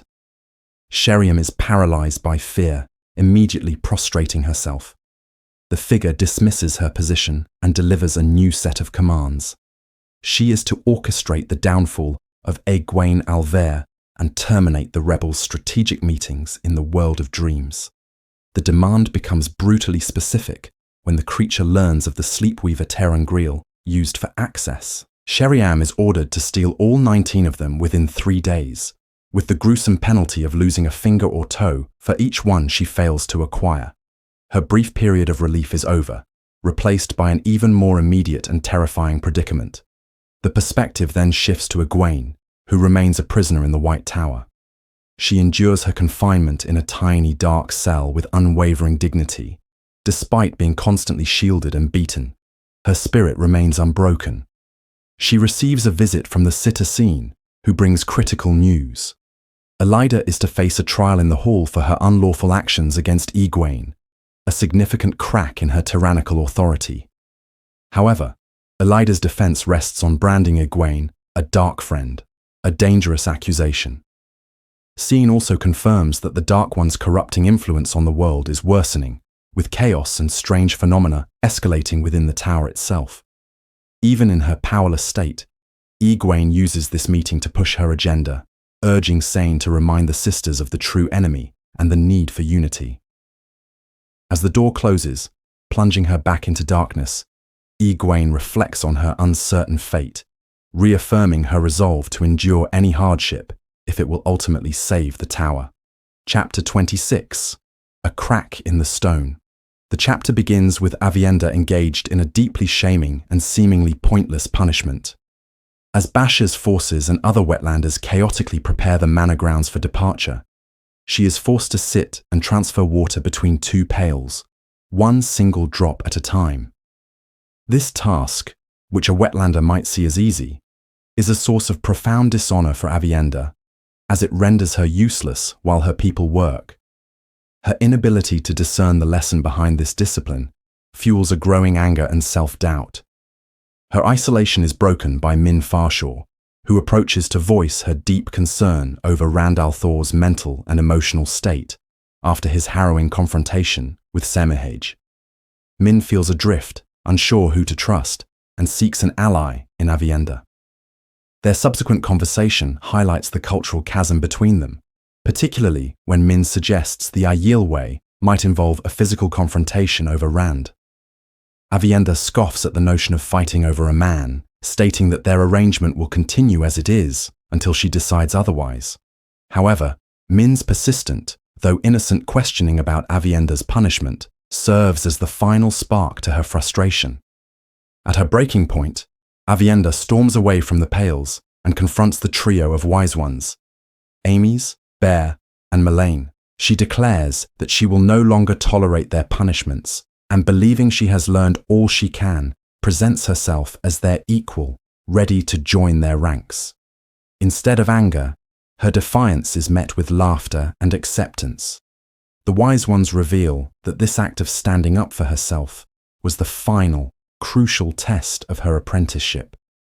They explain that no woman can become a true wise one until she possesses the conviction to claim her own equality and refuses to be subjugated even by her mentors. Her persistent, humble obedience was the very thing preventing her advancement.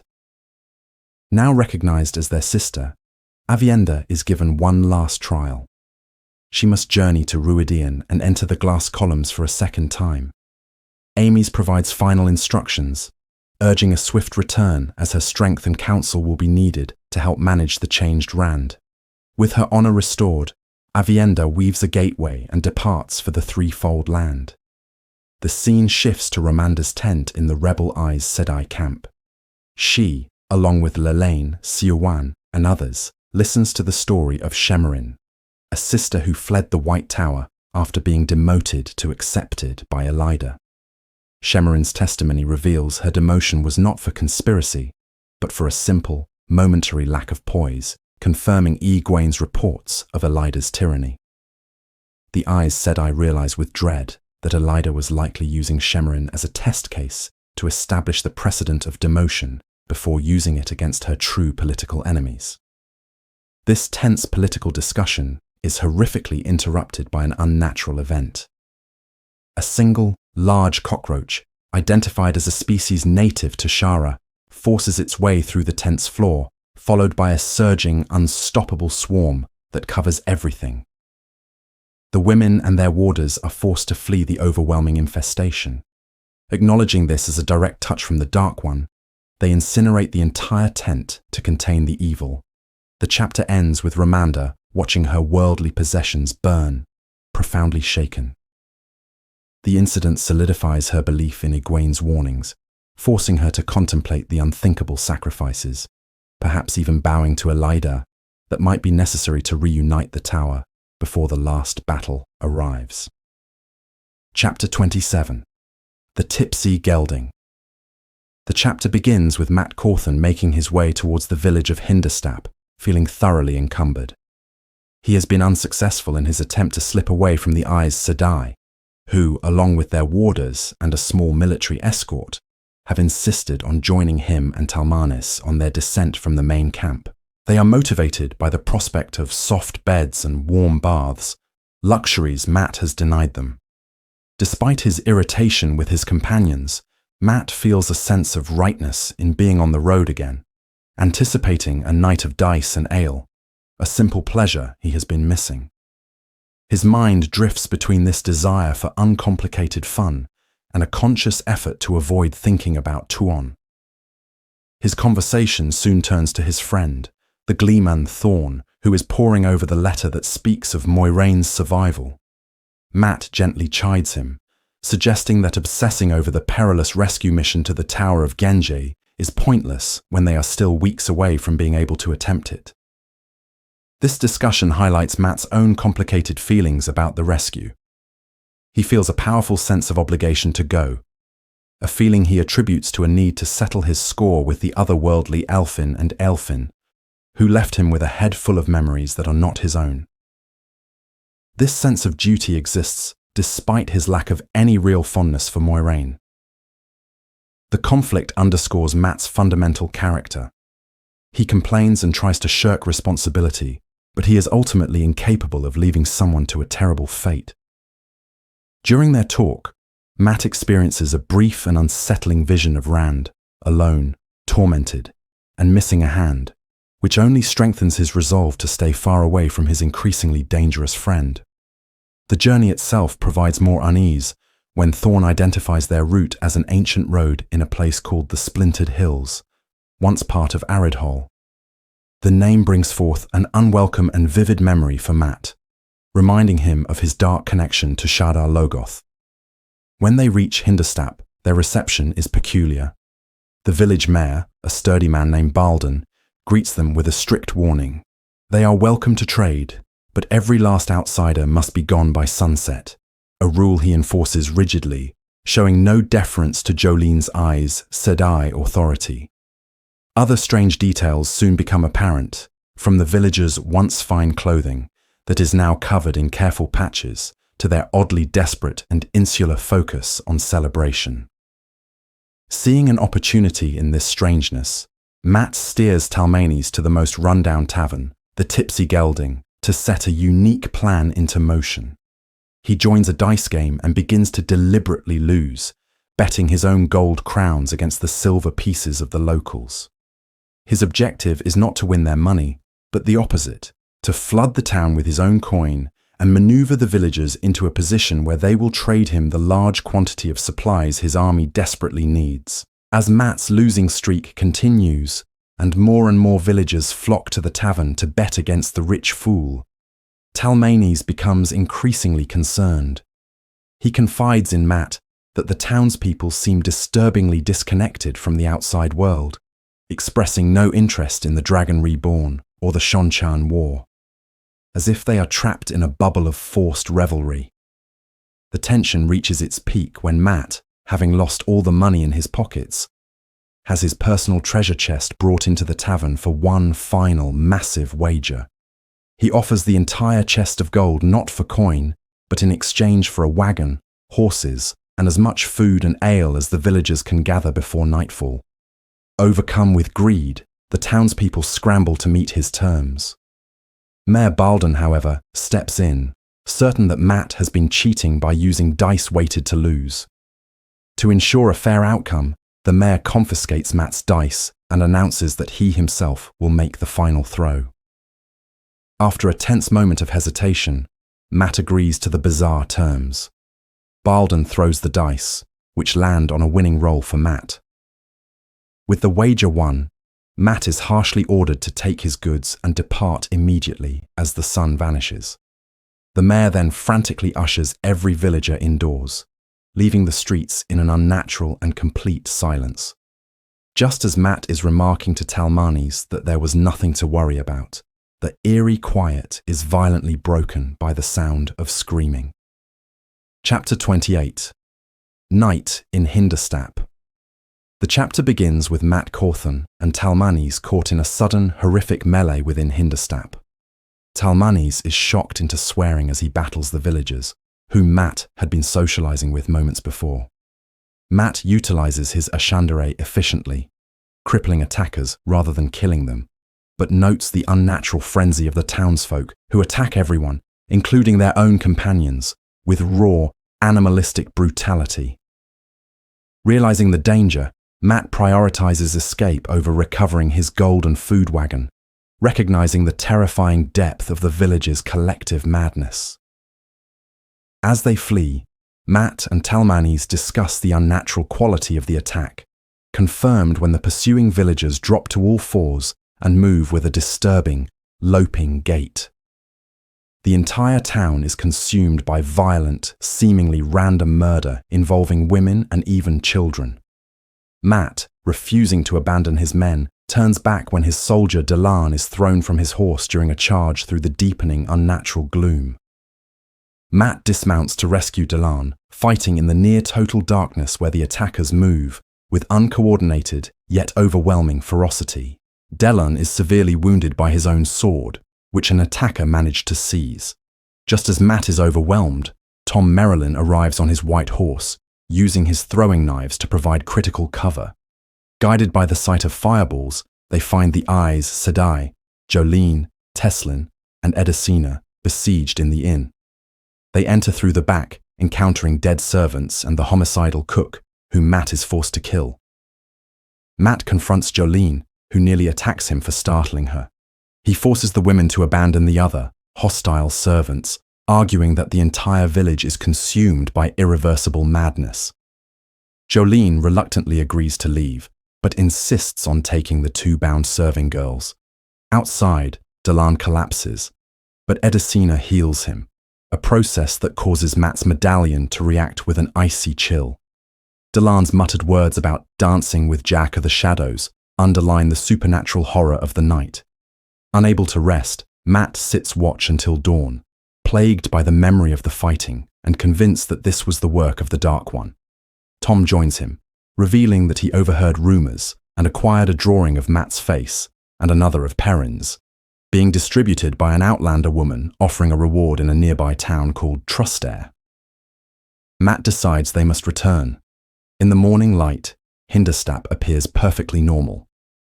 Mat is stunned to find the innkeeper and the cook, both of whom he saw dead or killed the previous night, alive and working. Mat demands an explanation from the mayor, Balden. Balden confirms the terrifying truth. The entire village is caught in a supernatural cycle. Every night, they are driven into a murderous frenzy, resulting in widespread slaughter. However, when the sun rises, the pattern resets. All damage is undone. The dead return to life in their beds, and the blood vanishes. The villagers only retain hazy memories and nightmares. They establish two rules: no fires and no outsiders after dark, to manage the curse. Balden admits they only allowed Mat's group to stay out of fear that the Eyes Sedai would force their way in and discover the secret. Mat, horrified, retrieves his gold and the food wagon, paying the mayor a large sum, conceding that this level of tragedy is beyond his ability to solve. Chapter 29. Into Bandar Eban. The chapter begins with Rand al'Thor's entry into the city of Bandar Eban, his procession led by Ael. His mind, however, is consumed by a dark and practiced ritual, a mental recitation of every woman who has died as a consequence of his actions, or by his own hand. This grim list, which always starts with the painful memory of Moiraine Damodred, serves as a constant reminder of his perceived failures and weaknesses. This internal penance now includes even his most hated enemies, Semirhage and Elza, signifying a profound shift in his psyche, where he accepts blame for every death connected to him, regardless of circumstance. This internal state is reflected in his interactions. He has become emotionally shielded, encasing his fury in a shell of ice. When confronted by the Eyes Sedai Maurice about his banishment of Cadsuan, He doesn't respond with the anger she expects. Instead, he employs a terrifyingly quiet calm and pointed questions, a psychological tactic that proves far more effective at asserting his dominance than any outburst. His paranoia has also deepened. Despite Dobrain's record of loyalty, Rand immediately sends him away to Tyr, unwilling to trust any Karayanin who has had time to establish a foothold in the city. The city of Bandar-Eban itself mirrors Rand's internal chaos.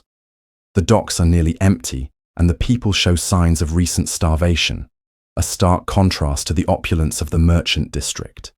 His very presence as Ta'veren warps reality around him, causing 2 crowded balconies to violently collapse, a grim physical manifestation of the turmoil he carries within. A significant portion of the chapter is dedicated to Rand's struggle with power. He is haunted by the memory of tapping into the true power to escape Semir Hage, a force that both tempts and terrifies him. As a defense mechanism, he now carries the access key to the immense Sawangreal, the Choedan Kal. He uses the temptation of one immense power to counteract the lure of the other, a dangerous balancing act to maintain his sanity. The psychological horror peaks when the voice of Luz Therin in his head adds a new name to his list of the dead, Elmendreda Farshaw, Min's full name. This isn't a memory of a past failure, but a horrifying premonition of a future one, suggesting that he now fears his own capacity to destroy those he loves. The chapter concludes as Rand establishes his authority in the mansion of Milisaire Chadmar, the last remaining member of the Merchant Council. He dismisses her political games and demands she produce a royal messenger, believing the man holds the key to locating King Al-Salam. For Rand, finding the king is merely a stepping stone to his true objective, hunting down the forsaken Greyendal, whom he intends to obliterate with balefire, fully embracing his role as a hardened leader who will do whatever is necessary to win the last battle. Chapter 30.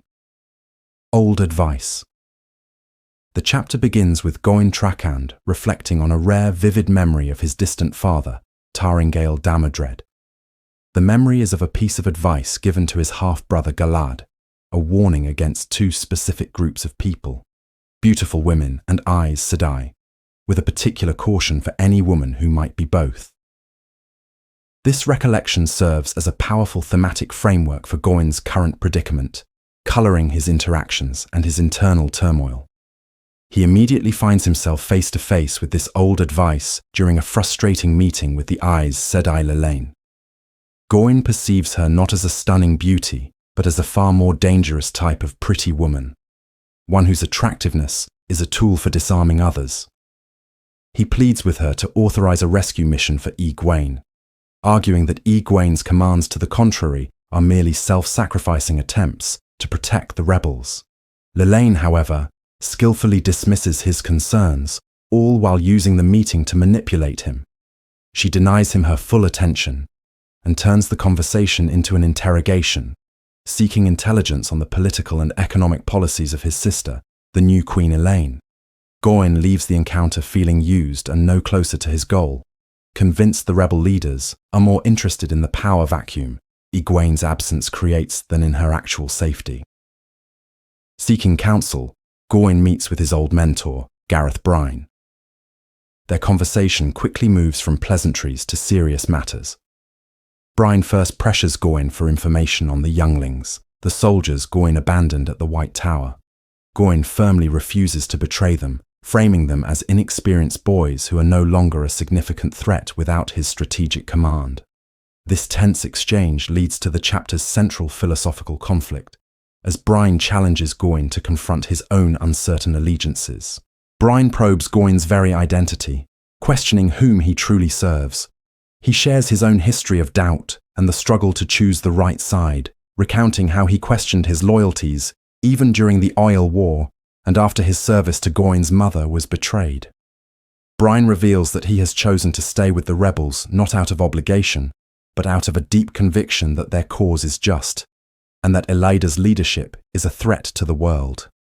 He delivers a final stark piece of advice, telling Goin that in the coming days he must choose a side, and more importantly, understand precisely why he has chosen it. The chapter concludes with Gawain feeling profoundly lost, adrift in a world of shifting conflicts and a war where he cannot even clearly identify the different sides, let alone which one to join. Chapter 31. A Promise to Lose. Therin. The chapter opens with Cadsuana navigating the humid, crowded streets of Bandar Eban. She is forced to remain cloaked and hooded, a direct consequence of Rand al'Thor's decree that he would execute her if he ever saw her face again.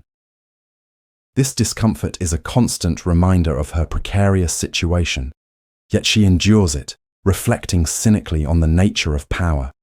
She muses that a man with 1 cow tends it with care, but a man given 10 believes himself a magnate and allows them all to starve from neglect, a clear parallel to her view of Rand's handling of his immense authority.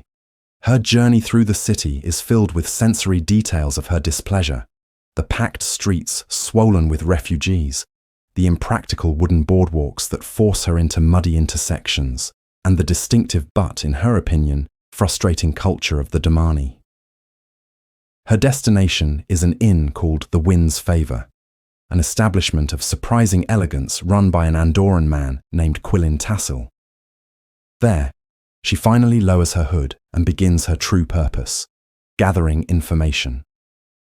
Quillin, a man whose wealth comes from his merchant wife, runs the inn purely for enjoyment, making him a unique and useful contact. Cadsuan learns that King Al-Salam has not been credibly seen in half a year, and the powerful Council of Merchants is too fractured to be behind his disappearance.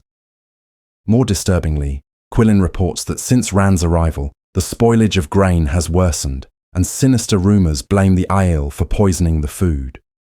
He recounts a series of strange and tragic accidents plaguing the city, unexplained deaths and fatal mishaps. Cadsuan is deeply alarmed not by these events, but by the absence of their counterbalance. As a powerful Tavaran, Rand's presence should also generate miracles and good fortune to balance the ill, yet Quillin has heard no such stories. This breakdown in the pattern's equilibrium signifies a terrifying shift in the nature of Rand's influence. Leaving the inn with more questions than answers, Cadsuan confronts the magnitude of her failure in handling Rand. She believes the theft of the male Adam was a sophisticated ploy to sow distrust, and perhaps even to return the dangerous Chuedankal access key to him. Her thoughts are interrupted when she spots Rand's procession. Remaining hidden, she observes him, and from the corner of her eye, she again perceives an unnatural darkness clinging to him, a chilling aura that vanishes whenever she tries to look at it directly. This terrifying vision solidifies her resolve. Realizing her current methods are utterly useless against a force this profound, she formulates a desperate new plan. She goes directly to the Aiel Wise Ones, admits her failure to Sorilea, and asks for their help in a new, drastic course of action. The perspective then shifts to Rand al'Thor, who was aware of Cadsuan's presence but chose to ignore her. He is inspecting the grain distribution at the docks, his mind occupied with diplomacy and control. He discusses negotiations with the Shonchan with his Ashaman, Naef, and Flynn. Upon learning the Shonchan are bulking at a neutral meeting site, Rand makes a startling decision. He will meet them at Falm, a city deep within their territory. He believes the historic significance of the location and their rigid honor will ensure his safety, a notion his Ashaman greet with extreme apprehension, fearing the ever-present threat of being collared. Nynaeve confronts him about this, calling his plan foolish and reckless. Their argument then moves to the subject of Lan, her husband. Rand learns that Lan is riding toward the Blight to face his destiny alone. Nynaeve confesses she has arranged for an army to meet him, but fears it will not be enough. In a moment of chilling detachment, Rand coldly calculates how Lan's solitary war could serve as a useful diversion for the last battle, musing that his friend's death could be advantageous. This horrifies Nynaeve, who is further dismayed when Rand dismisses her concerns for their other friends, Perrin and Mat, calling them mere threads in the pattern, whose fates are secondary to the coming war. Back in his makeshift throne room, Rand's cold authority is on full display. He receives a report from the Isle Chief Ruark on the ongoing effort to capture the members of the Merchant Council. Later, he interrogates a captured council member, Milisaire Chadmar, who confesses that a crucial messenger from the missing king died through her neglect.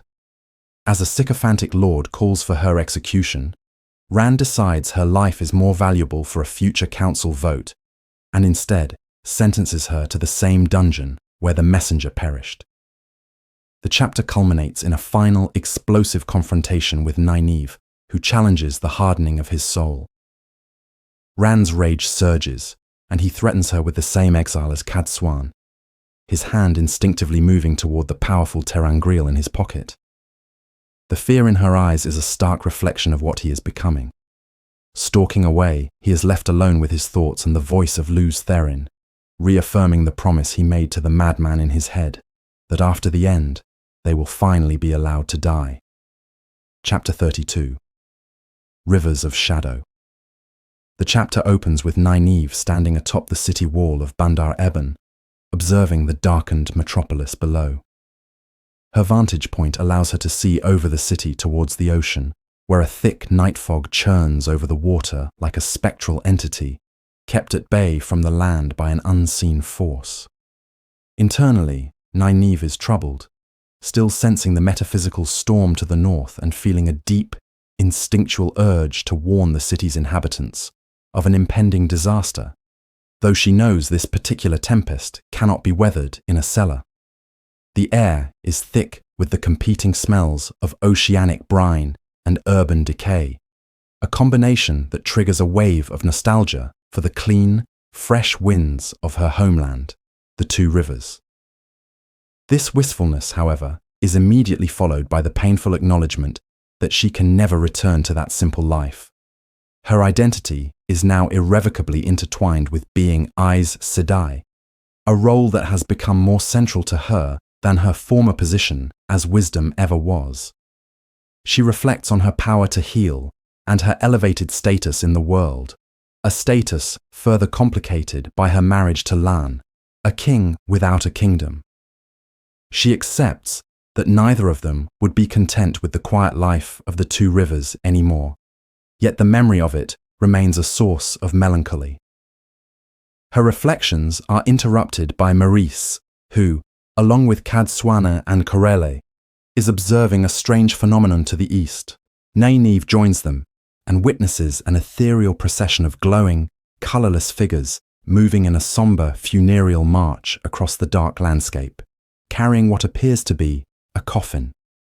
This ghostly manifestation, rumoured to have first appeared after Rand's arrival, adds to the city's oppressive atmosphere. The other Aes Sedai use the moment to voice their frustrations with Rand and the seemingly fruitless wait in Arad Doman.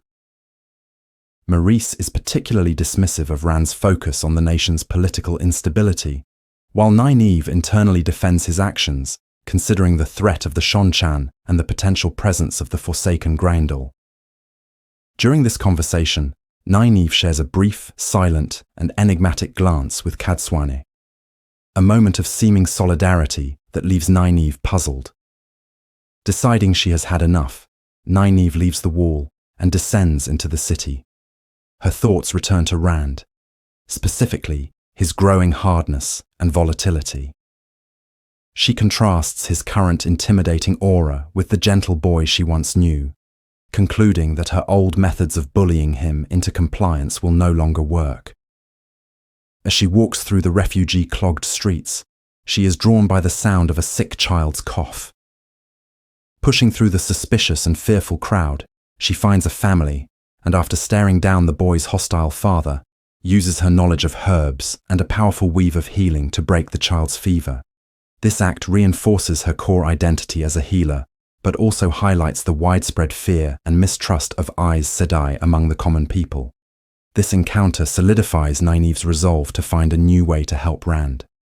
She realizes she cannot force him to listen. Instead, she must prove herself an indispensable ally. Her thoughts turn to Moiraine, whose strategy of feigned obedience and subtle guidance eventually earned Rand's trust. While Nynaeve has no intention of prostrating herself, she understands the lesson she needs to present Rand with solutions, not more problems. A plan begins to form in her mind, one centered on investigating the suspicious death of the king's messenger, the one man who could have revealed the monarch's location. Acting on this new plan, Nynaeve returns to the mansion Rand has claimed as his headquarters. She commandeers 3 off-duty Saldean soldiers and proceeds to the servants' quarters. There, she uses her authority as an Aes Sedai to intimidate a group of servants and demand an immediate audience with the head housekeeper, Loral. With calculated pressure and the implicit threat of her armed escort, she quickly learns from the terrified Loral that the dungeon where the messenger was held is located in a chandler's shop in the foul-smelling Gull's Feast district. Nynaeve marches her small contingent, including Laurel and several servants to ensure their silence, through the dark city to the location. Upon arrival, she and her soldiers raid the shop.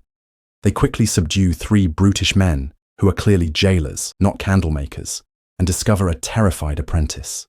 The jailers reveal a trapdoor leading to a cellar dungeon. Down below, they find 2 cells, one of which contains a disheveled and nearly catatonic Lady Milisair Chadmar. Nynaeve interrogates the lead jailer, a man named Jorgin, about the messenger's death. Despite her initial belief that he was bribed, Jorgin's vehement denials and insistence that the messenger simply died, and that he was strangely unable to speak of the king's location, begin to convince her that he is telling the truth. Frustrated and believing her plan has failed, Nynaeve prepares to leave. In a final, almost absent-minded act, she decides to use the one power to delve Lady Chadmar, checking for illness. In that moment, the entire investigation pivots. She discovers not disease, but the slow, methodical administration of a poison called Tarkrot leaf. Realizing Lady Chadmar is being murdered, Nynaeve instantly heals her. She then storms back to the jailers, demanding to know who prepares the prisoner's food. Jorgin reveals it is the young apprentice, Curb. Just as he says this, a scramble is heard from above. Nynaeve rushes back up to find the apprentice has bolted, only to be captured in the street outside by the very servants she brought with her, a fortunate consequence of her earlier caution. Her failed investigation has accidentally uncovered a far deeper conspiracy. Chapter 33. A Conversation with the Dragon. The chapter opens late at night, with Nynaeve confronting a newly awakened Rand al'Thor. He enters the sitting room with an imposing kingly presence that continues to distance him from the boy Nynaeve once knew, his red robe and confident stride marking a profound transformation. At the center of the conflict is a terrified young apprentice named Curb, whom Nynaeve has captured and holds suspended with the one power. She explains to a skeptical Rand that this boy is the key to locating the forsaken Greyendel. Nynaeve reveals that Curb attempted to poison Milisair Chadmar and is almost certainly under some form of mental manipulation, which Rand immediately and correctly identifies as compulsion. In a display of his new, cold authority, Rand commands Nynaeve to heal the boy's mind. He suggests that she can reverse the weave of compulsion, framing it as a task similar to healing. Though she feels patronized by his tone, Nynaeve takes on the challenge. The process is depicted as incredibly intricate and exhausting, requiring her to meticulously unweave layers of spirit, air, and water that have been violently hooked into the boy's brain. After an hour of grueling work, she successfully removes the last of the compulsion, feeling a sense of righteous accomplishment. However, the result is horrific. Instead of being restored, Curb is left a drooling, empty husk. Rand soberly explains that Grandel's particular application of compulsion is so absolute that it completely erases the victim's personality, leaving nothing behind once the weaves are gone. Kneeling before the catatonic youth, Rand coaxes out a final piece of information. A vestige of the boy's will surfaces to whisper a location, Natron's Barrow, before he collapses and dies. Nynaeve is appalled by the outcome and confronts Rand about his seeming lack of guilt. This leads to the chapter's pivotal conversation, where Rand reveals the full depth of his fatalism. He compares his destiny to climbing a mountain so high that there is no strength left for the return journey. He has accepted that he will not survive the last battle, and therefore sees no reason to preserve his soul or softness for a future he will never see. This hardness, he argues, is a necessary tool for the final climb. He acknowledges Nynaeve's genuine care for him, a stark contrast to others who only see him as a piece in their plans, and asks her to dream on his behalf for a future he cannot have. Before departing with a sleeping Min, Nynaeve is left stunned and speechless, unable to argue against his grim, self-aware logic. Chapter 34. Legends. The chapter opens with Mat Cawthon fully embracing his role as a meticulous military commander, a stark contrast to his often reluctant and luck-driven past. Haunted by the recent near disaster in Hindustap, he gathers his key officers, Talmanes, Tom, Noel, Juilin, and Mandavwin, around a table laden with maps. His objective is the town of Trustair, where a mysterious woman has been circulating highly accurate sketches of him and Perrin. Determined not to be caught unprepared again, Mat has devised a multi-layered plan. He outlines a military operation involving hidden cavalry and crossbowmen positioned to either execute a rescue or secure the town, with signals coordinated by coloured night flowers. This obsessive planning extends beyond troop movements into the realm of espionage and elaborate fiction. Mat assigns each of his companions a detailed undercover identity, complete with multi-page, handwritten backstories he calls legends. The scene provides significant humour and character insight, particularly when the hardened, one-eyed soldier Mandavin protests his role as a talentless gleeman's apprentice with a comically tragic family history. Talmanes, ever the wry observer, is assigned the part of a conspicuous, brooding warder, a role designed to be a distraction. Mat's justification for this seemingly excessive preparation is a powerful declaration of intent. He is tired of being a pawn of fate and is determined to seize control of his own destiny. Leaving the planning session, Mat inspects his army, the Band of the Red Hand. The tour reinforces his growing competence as a general. He addresses the practical concerns of his cavalrymen regarding scarce fodder for their horses and observes his crossbowmen drilling with deadly coordination. His mind works on improving their technology, pondering ways to increase their rate of fire, demonstrating that his strategic thinking now encompasses not just battlefield tactics, but also logistical and technological superiority. His rounds lead him to the secluded camp of Aludra, the Illuminator. Here the scale of the impending conflict is made terrifyingly clear.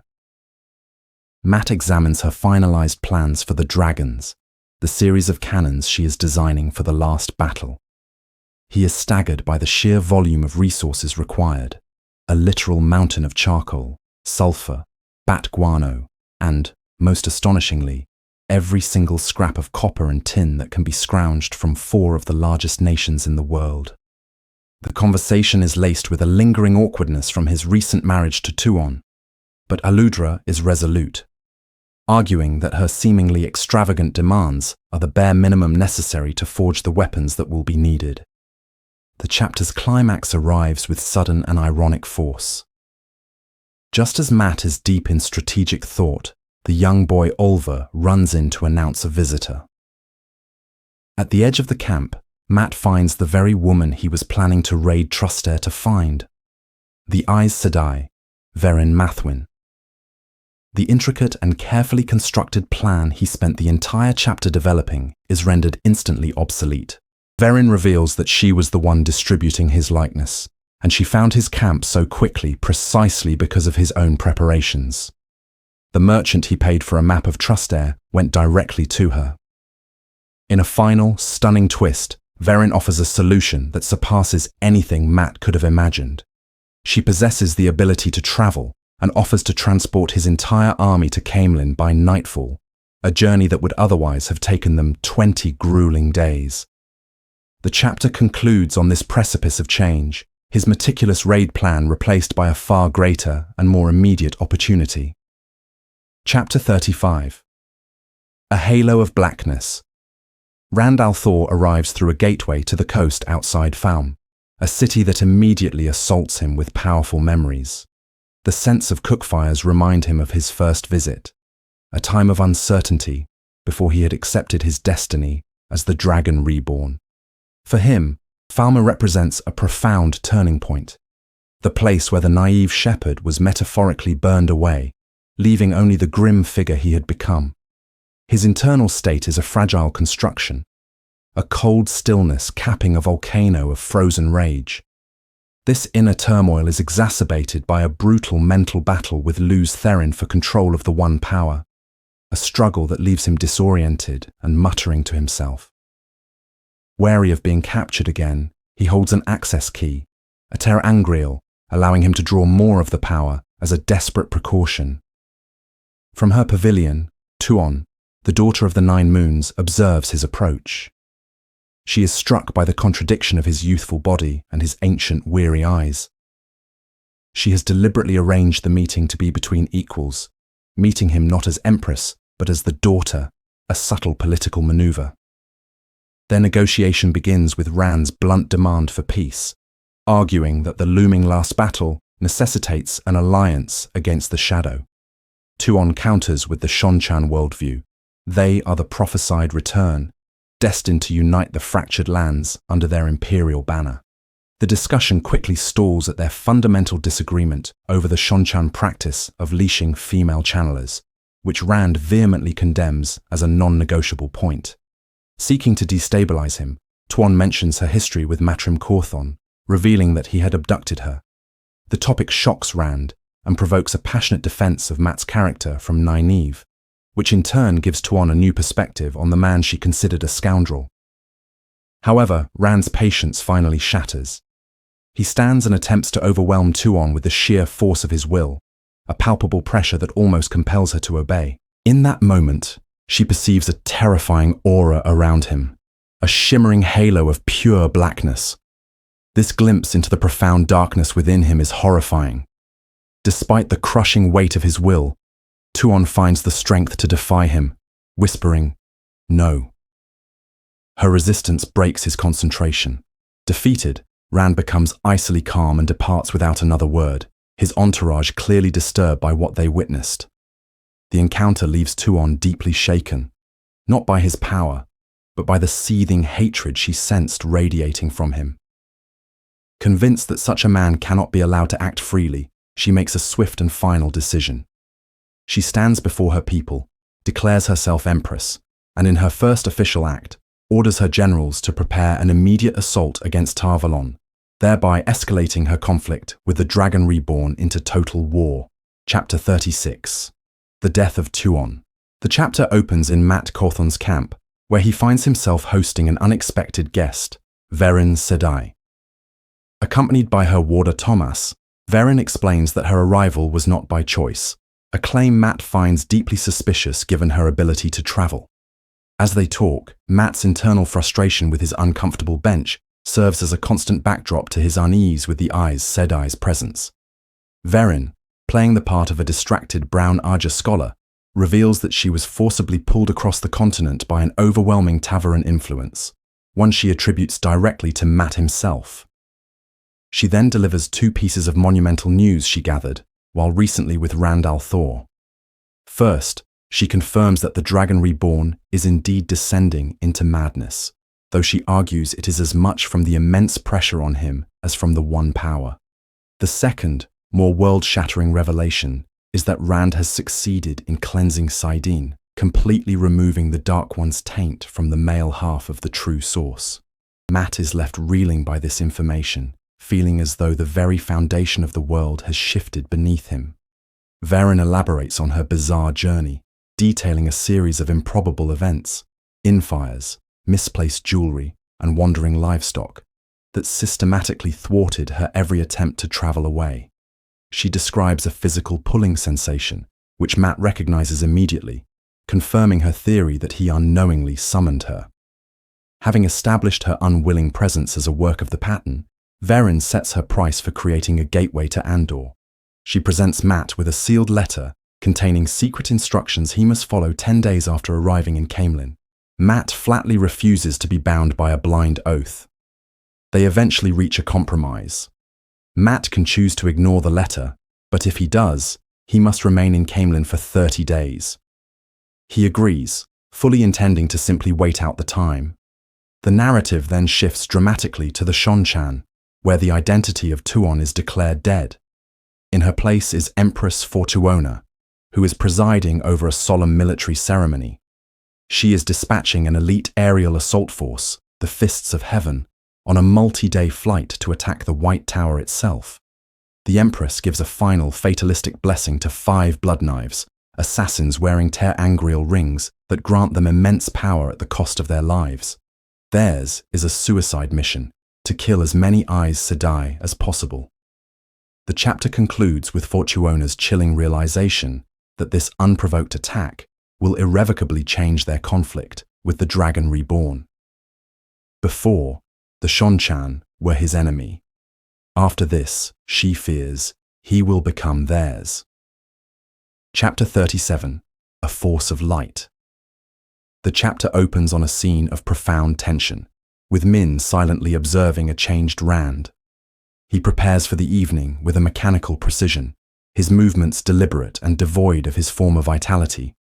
He discusses his strategic failure to secure peace with the Shonchan, not with frustration or anger, but with a chilling, emotionless finality. He declares such feelings pointless, stating that he must simply accept the new reality and move forward, even if it means risking an attack from behind during the last battle. This cold detachment is a new and terrifying development.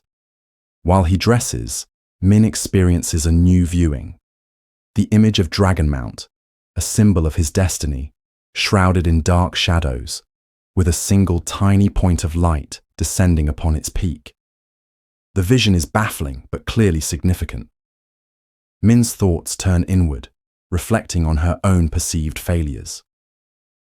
The memory of being used as a tool by Semir Hage against Rand still haunts her, undermining the confidence she once had in her ability to protect herself and him. She now sees the wisdom in his earlier desire to send her away for her own safety, a realization that fills her with a sense of sickness.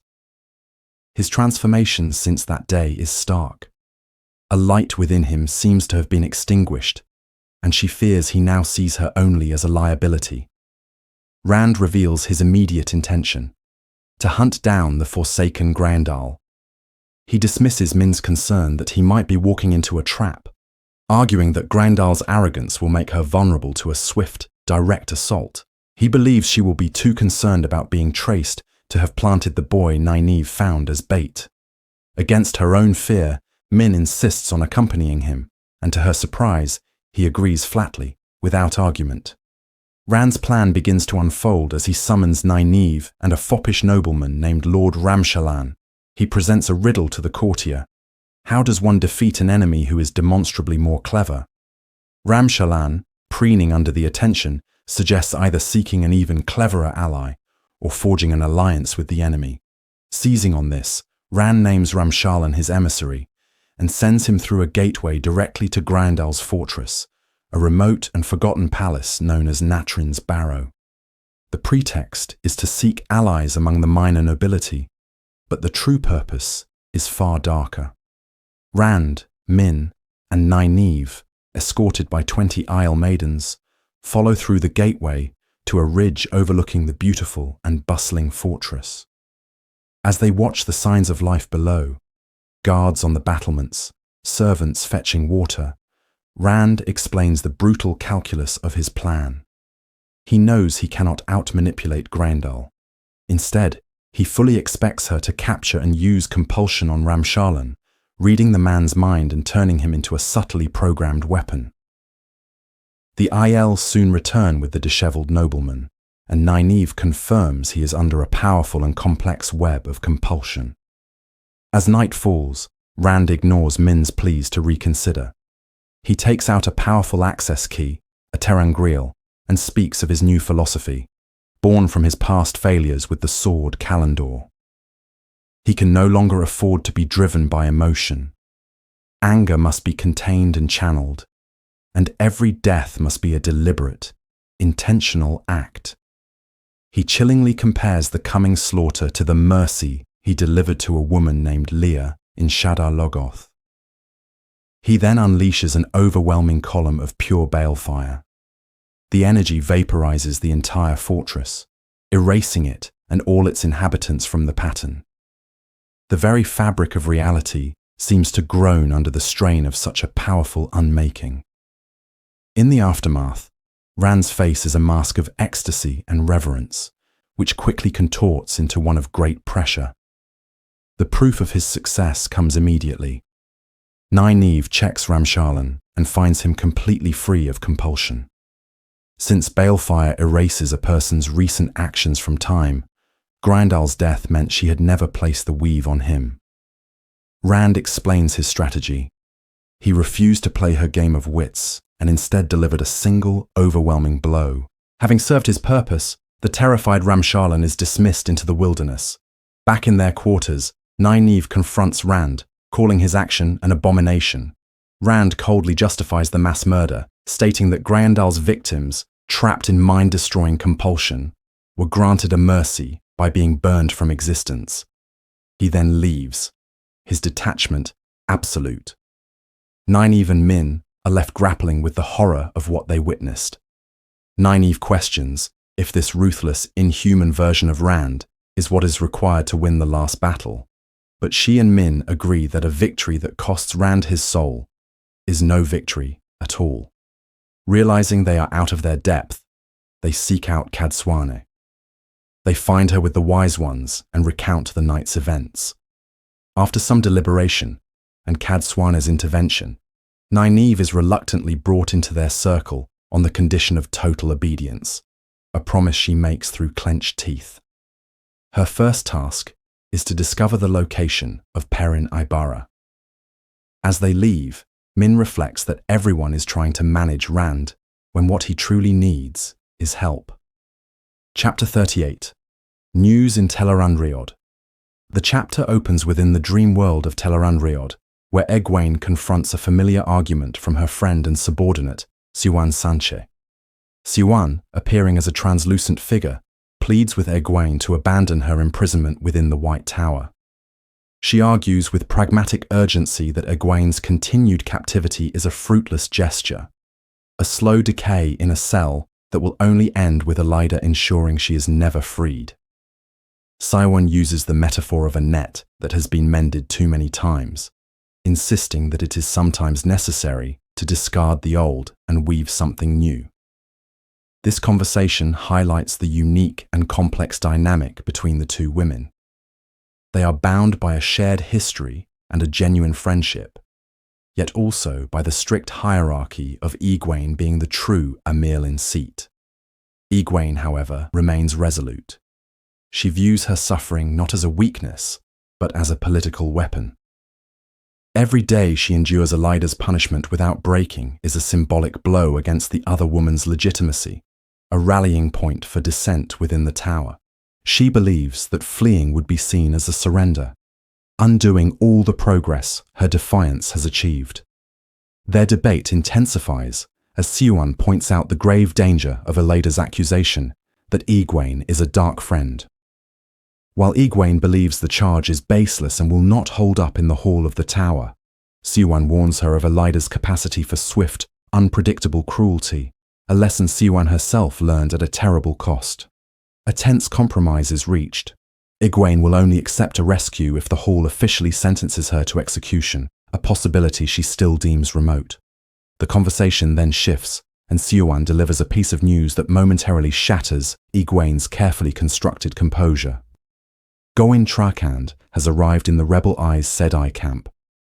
This revelation exposes the vulnerable young woman beneath the Amyrlin's stoic exterior. Siuan, ever the mentor, critiques Egwene's reaction as a test of her poise, reminding her that a leader is always being judged. They discuss the deteriorating situation in the rebel camp, which is fracturing into factions led by Ramanda and Lelaine in Egwene's absence. The camp is starving for leadership, and Siuan worries that the longer Egwene is away, the more permanent these divisions will become. Before departing the dream, Siuan offers a moment of profound, heartfelt validation, telling Egwene that she has more than fulfilled her potential and has truly earned her title, perhaps even destined to be one of the greatest Amelins in history. Left alone in the world of dreams, Egwene chooses not to return to her sleeping body and the miserable cell. She travels first to the rebel encampment, seeing with her own eyes the schisms Siuan described. The sight forces her to confront the daunting possibility of failure, that the White Tower might never be reunified. She contemplates the disastrous consequences of a permanent split, of two White Towers vying for power, and hardens her resolve to prevent it at any cost. Then, letting her subconscious guide her, she finds herself in a peaceful camp of the traveling people. This visit serves as a poignant reminder of the simple things in life: joy, dance, and love, and the reasons she is fighting so fiercely. It reconnects her with her personal desires, including her love for Gawain, reinforcing that her fight is not merely for power, but for a world where such things can survive. Her final vision is of the White Tower itself, casting an immense shadow directly upon her, a powerful metaphor for the crushing weight of responsibility she bears. Egwene awakens to the stark, painful reality of her dungeon. The cramped space, the foul smell, and the raw ache of her body are a sharp contrast to the freedom of her dreams.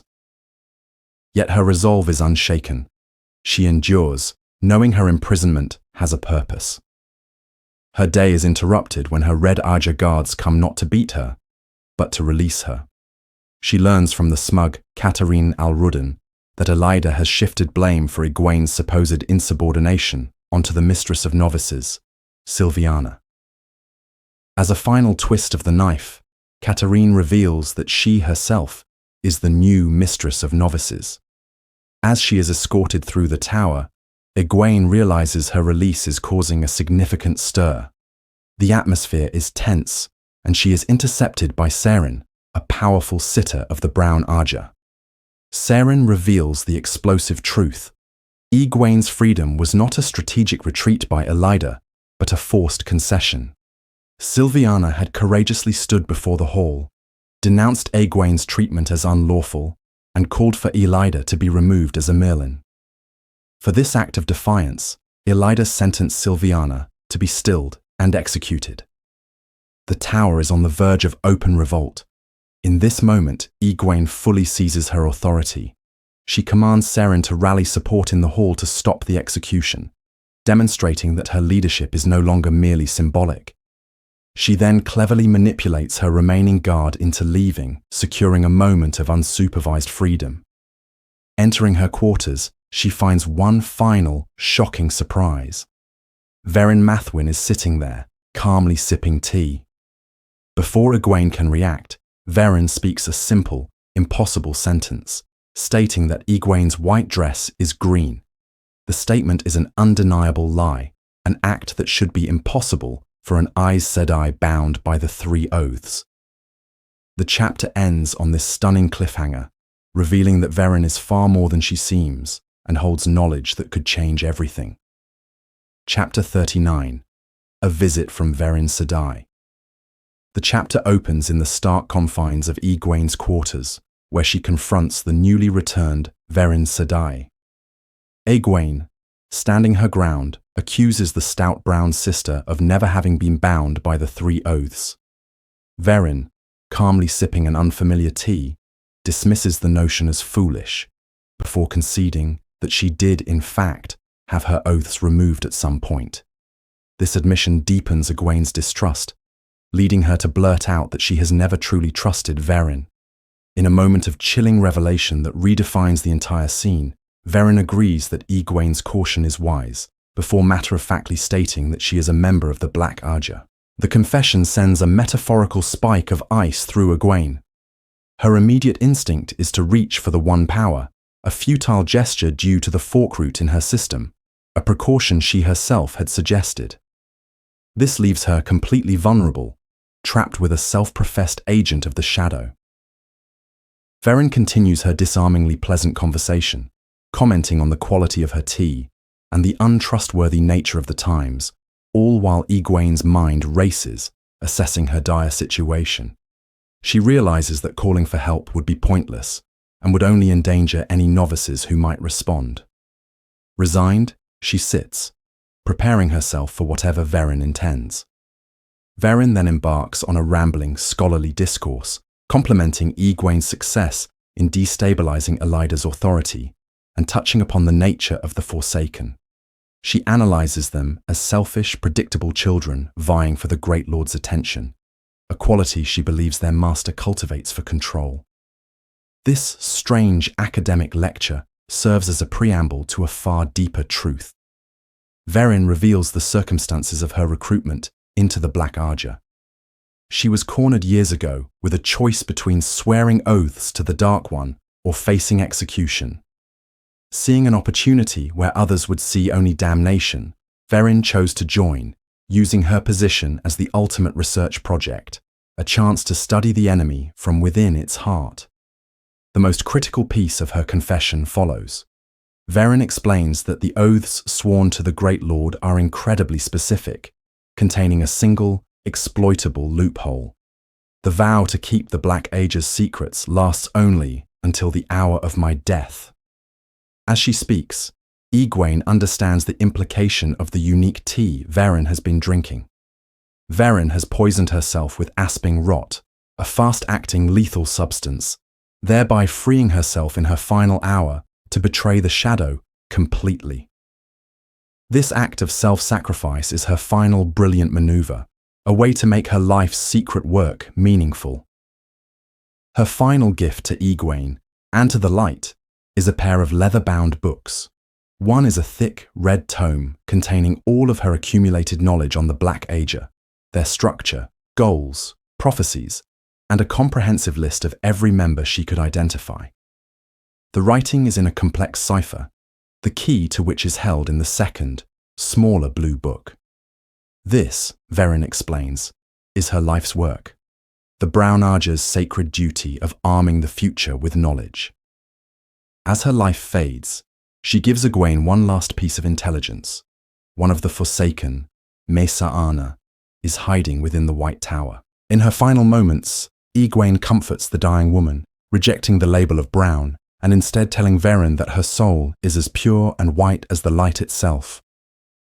Left with Verin's body and the monumental secret, Egwene must immediately begin a cover-up. She stages the scene to make it appear as though Verin is merely sleeping, a necessary deception as a new Red Sister, Therese, is assigned to guard her. Egwene then begins the harrowing task of deciphering the list of names. The revelations are sickening. She finds trusted allies, respected sitters, and women she knew personally. The most devastating discovery is the name of her own Keeper of the Chronicles, Sheriam Bayana. The list reveals the sheer scale of the infiltration, with over 200 names spread across all Arjas, confirming the Shadow's deep-rooted presence in both the White Tower and the rebel camp. Significantly, neither Elida, Ramanda, nor Lelaine are on the list, confirming they are not Black Arja, but merely political adversaries. Her allies in the tower soon make contact. First, a novice named Nicola delivers a bowl of soup containing a hidden message to wait. Later, Maidani, one of the sisters secretly working with Egwene, gains entry. She brings news that the Hall of the Tower has formally censured Elida, a significant political victory for Egwene's cause, though Elida remains a Merlin. Armed with Verin's knowledge, Egwene transitions from prisoner to commander. She issues her first clandestine order. Maidani is to have their allies capture Alviarin, a high-ranking Black Sister. To complete the deception, Egwene instructs Maidani to remove Verin's body in the poisoned teacup through a gateway, creating a plausible story of their departure for the Guard. Finally, Egwene travels to Tel'aran'rhiod to meet Siwan. She immediately warns her about Sheriam and another high-ranking Black Sister among the rebels, setting in motion a plan to purge the Shadow from their own ranks. But their conversation is cut short. Egwene is violently pulled back into her body to the sound of alarms and an explosion that shakes the tower to its foundations. A terrified Nicola informs her that the tower is under attack by flying serpents wielding the One Power. Egwene understands instantly. The Shonchan have come just as she dreamed. The chapter ends on a cliffhanger of supreme irony. Just as she has acquired the ultimate weapon to fight the enemy within, The tower faces annihilation from without, and Egwene, the Amailin, is helpless, unable to channel. Chapter 40. The Tower Shakes. The chapter begins with Siwan Sanche being violently jolted from sleep by a profound sense of wrongness. Her dream meeting with Egwene has been severed with alarming abruptness, convincing her that the Amailin is in mortal peril. She initially fears Elida has ordered Egwene's execution, a concern she shares with Gareth Bryne, who she discovers sleeping with his sword drawn. Their tense exchange is interrupted by a soldier reporting chaos within Tar Valon itself, describing bursts of light and dark, winged shapes moving through the night sky near the White Tower. While Bryne logically dismisses the idea of a shadow spawn assault without a corresponding ground army, Siwan, drawing on Egwene's own premonitions, correctly identifies the attackers as the Shonchan. This realization transforms the crisis into an opportunity in her mind. Seeing the citywide chaos as the perfect distraction, Siwan makes the sudden and defiant decision to launch a rescue mission. Bryne immediately objects, citing the foolishness of the plan and, more importantly, the oath she swore not to interfere. Undeterred, Siwan seeks out Gawain, who, in his single-minded devotion to Egwene, eagerly agrees to help. As Bryne continues to argue against the suicidal mission, his protestations are clearly fueled more by his deep concern for Siwan's safety than by military protocol. Siwan reveals she has a map to a secret watergate, providing a plausible means of entry. This, combined with her unshakable resolve, finally sways Bryne. He agrees to accompany her, but only under two conditions. The first is that Siwan must immediately bond him as her warder. She accepts, and in the weaving of spirit, a new and powerful connection forms between them. Siwan is stunned by the depth of his concern for her, which she can now feel directly through the bond. The second condition he leaves unspoken, to be named later. With the agreement struck, Bryne commits 100 of his best soldiers to the mission, transforming it from a desperate gamble into a calculated military operation. Meanwhile, inside the besieged White Tower, Egwene experiences the attack firsthand.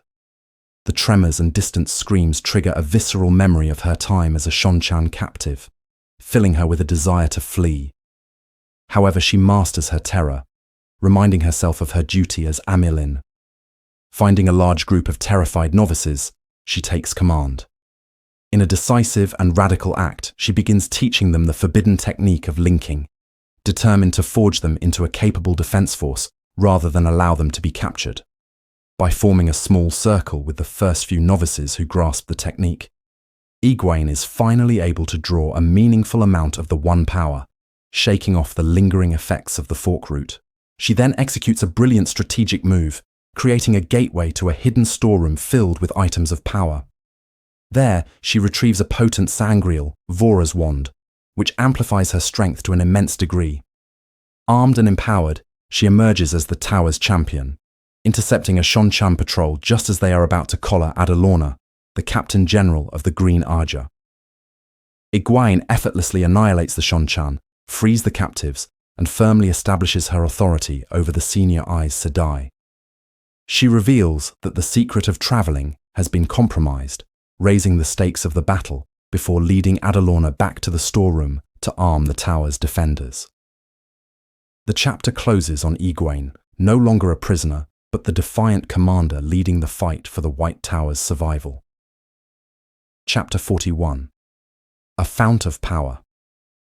The chapter commences with a clandestine infiltration into the besieged city of Tar Valon.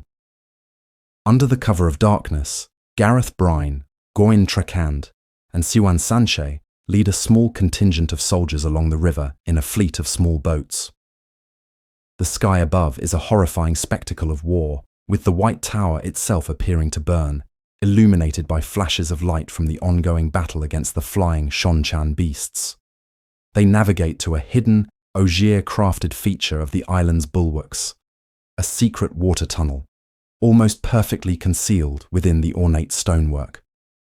As they enter the narrow passage, Siwan remarks on how the city's famed bridges have given the Aes Sedai a false sense of absolute security, a sentiment Brine agrees with, noting that any fortress this large is bound to have vulnerabilities.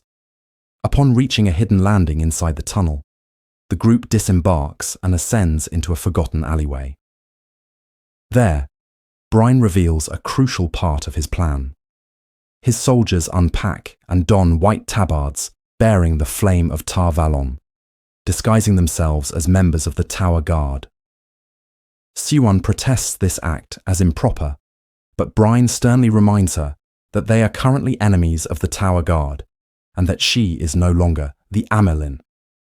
To complete the deception, Siwon conjures globes of light, and the entire force begins to march openly through the deserted streets, presenting the convincing illusion of reinforcements hurrying to join the defense under the command of an Aes Sedai and her warders. The perspective then shifts inside the White Tower, where chaos reigns. The brown sitter, Saren, struggles to establish a command center on the ground floor. She is attempting to organize the scattered and independently fighting Aes Sedai into a cohesive defensive force. Her efforts reveal the deep-seated divisions among the Arjas, which are hamstringing any effective response to the attack. Her logical defensive strategy is immediately challenged by Katarine of the Red Arja, who barges in demanding they go on an aggressive counterattack to purge the invaders. Seren firmly overrules her, arguing that Egwene's predictions about the Shonchan were correct, meaning their goal is to capture channelers, not conquer the tower. The wisest course of action, she insists, is to consolidate their forces and hold their ground until the raiders withdraw. The narrative reveals that the source of the surprisingly effective resistance from the upper floors is, in fact, Egwene Alver. Standing in a gaping hole in the tower wall, she has become a veritable fount of the One Power. Aided by a powerful Sa'angreal and a circle of novices and accepted linked to her, she unleashes a storm of destruction upon the Shonchan flyers. Her anger is not wild but cold and focused, a righteous fury directed at the invaders. She methodically blasts Tarakan from the sky, her actions drawing the focus of the entire Shonchan assault toward her position. Egwene is determined to not only defend the tower, but to inflict such a heavy toll on the Shonchan that they will never dare to repeat such an attack. Back on the ground, Brine's company engages a squadron of Shonchan soldiers in the main courtyard. During the fierce skirmish, Goin demonstrates his exceptional swordsmanship, and Brine gets his first clear look at the battle. Through his spyglass, he witnesses the lone, powerful figure fighting from the breach high above, unaware that it is Egwene. He also sees the horrifying sight of Aes Sedai captives being tied with ropes on the tower roof and then snatched into the air by swooping Raken. The immediate ground battle is won, but the larger strategic situation appears grim. Their plans are upended when Siwon returns from a brief scouting mission. Towing a terrified novice, the young woman provides critical intelligence. Egwene is no longer in the dungeons, but was moved to the novices' quarters on the upper levels. As the group prepares to ascend, Siwon takes a moment to heal 3 of Brine's mortally wounded men. While she is channeling, a Shonchan assassin, clad in black armor, emerges from the shadows to strike her down. Brine, his senses preternaturally sharpened by the warder bond, reacts instantly and kills the attacker. However, in its dying throes, the assassin manages to prick Brine's arm with a poisoned pin. Recognizing the fulfillment of Min's prophecy that they would both die if separated, Siwon immediately heals Brine of the fast-acting poison, saving both their lives. Finally reaching the upper floors, Goin finds Egwene collapsed from utter exhaustion. Misinterpreting her state as helplessness, his protective instincts take over, and he lifts her into his arms, determined to carry her to safety. Egwene, semi-conscious and depleted, believes she is having a pleasant dream. The rescue party's discovery is compounded when Siwon finds the incredibly powerful Sa'angreal Egwene had been using. Realizing its strength, Siwon announces she can create a gateway for their entire force to escape directly to their camp. In a moment of supreme irony, they rescue Egwene by removing her from the tower just as her leadership is most desperately needed, unwittingly sabotaging her entire strategy. As Goin carries her through the portal, Egwene weakly and silently protests, knowing she must stay, but she is too drained to resist. The chapter concludes with two final, devastating scenes. In Saren's command center, she receives reports detailing Egwene's astonishing success against the Shonchan, a feat of arms that makes the rest of the tower's defense look amateurish. Immediately after, a traumatized Accepted is brought before her and reveals that she witnessed the wall of the Emerlin's study collapse, burying Elida. The implication is clear. The Emerlin is captured or dead. The final viewpoint confirms the former. Elida awakens on the back of a Torakan, high in the night sky. She feels a collar around her neck and discovers she cannot channel. A calm voice informs her that her new name is Sufa and that she will learn to be a good and obedient domain. Elida's only response is to scream endlessly into the uncaring darkness. Chapter 42. Before the Stone of Tyr. The chapter opens with Rand al'Thor tormented by the voice of Luz Therin in his mind. The madman is obsessed with the unnamed women killed in Gryndal's palace, lamenting that their names cannot be added to his list of the dead, rendering it flawed. Rand struggles against this internal voice, hardening himself to the grim necessities of his path while concealing his fracturing psyche from Min. As they ride through the streets of Bandar Eban, he is confronted by the visible evidence of his failure. Unlike other nations he has conquered and improved, Arad Doman is collapsing. The city is filled with desperate refugees in worn, stained clothing. Their haunted eyes a silent accusation against the leader who is abandoning them. In a conversation with Marshal General Bashir, the hopelessness of the situation is confirmed. Bashir reports that the remaining Merchant Council members will likely flee the moment Rand is gone, and news from the north reveals that General Ituralde is facing a massive, gathering force of Trollocs. This information fuels Rand's cold resolve. In a final devastating blow before his departure, a dockmaster rushes to inform him that all the food Rand had brought to the city has suddenly and miraculously spoiled, turning black and bitter. Faced with the impending starvation of thousands, Rand shows no emotion. He simply turns his horse and rides through a gateway, leaving the doomed city and its people behind. The transition is jarring. Rand emerges in Tyr to the thunderous cheers of a massive crowd. This adulation feels like a reproach after his actions in Arad Doman. He proceeds toward the Stone of Tyr, where he is formally received by King Darlin and the assembled Tyran nobility. Darlin proudly declares that the huge army Rand commanded him to raise is ready and eager to march for Arad Doman. Rand, however, dismisses the plight of that nation as a problem nobody can solve. In a stunning display of his new, unyielding focus, he overrides his previous orders. The Tyran army will not march to save a neighboring kingdom. They will march with him to the last battle at Shayol Ghul. Chapter 43. Sealed to the Flame. The chapter opens with Egwene Alveri seated in quiet contemplation within her reclaimed tent. Having been forcibly rescued from the White Tower, she views the event not as a liberation, but as a catastrophic failure of her carefully laid plans. She masterfully suppresses her internal storm of shock and rage, choosing instead to analyze her own potential missteps.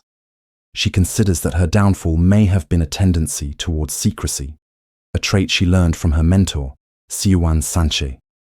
Egwene speculates that had she been more forthcoming with her allies about her significant progress in undermining Elida's authority from within, they might not have acted against her express commands. This introspection leads her to a deeper understanding of her role as the Emerlin's seat. She realizes that true leadership is not about being immune to the chaos of the world, but about projecting an unbreakable facade of control while learning to bend with the unpredictable currents of the pattern.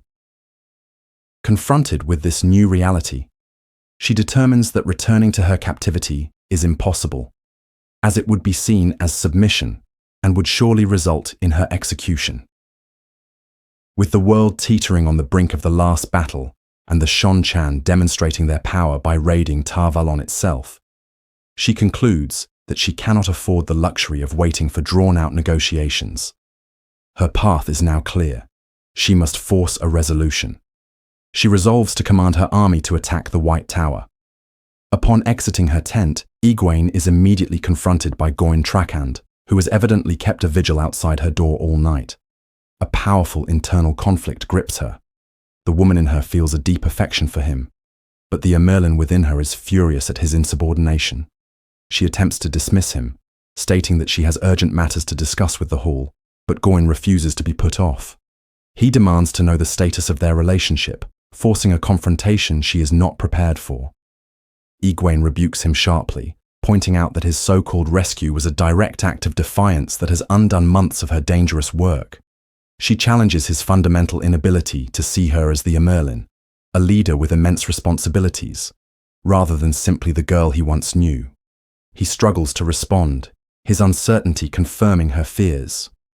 Egwene leaves him with a chilling pronouncement of her new reality, stating that she must now go and order one group of people she cares for to begin the slaughter of another, leaving no doubt about her intention to lay siege to Tar Valon.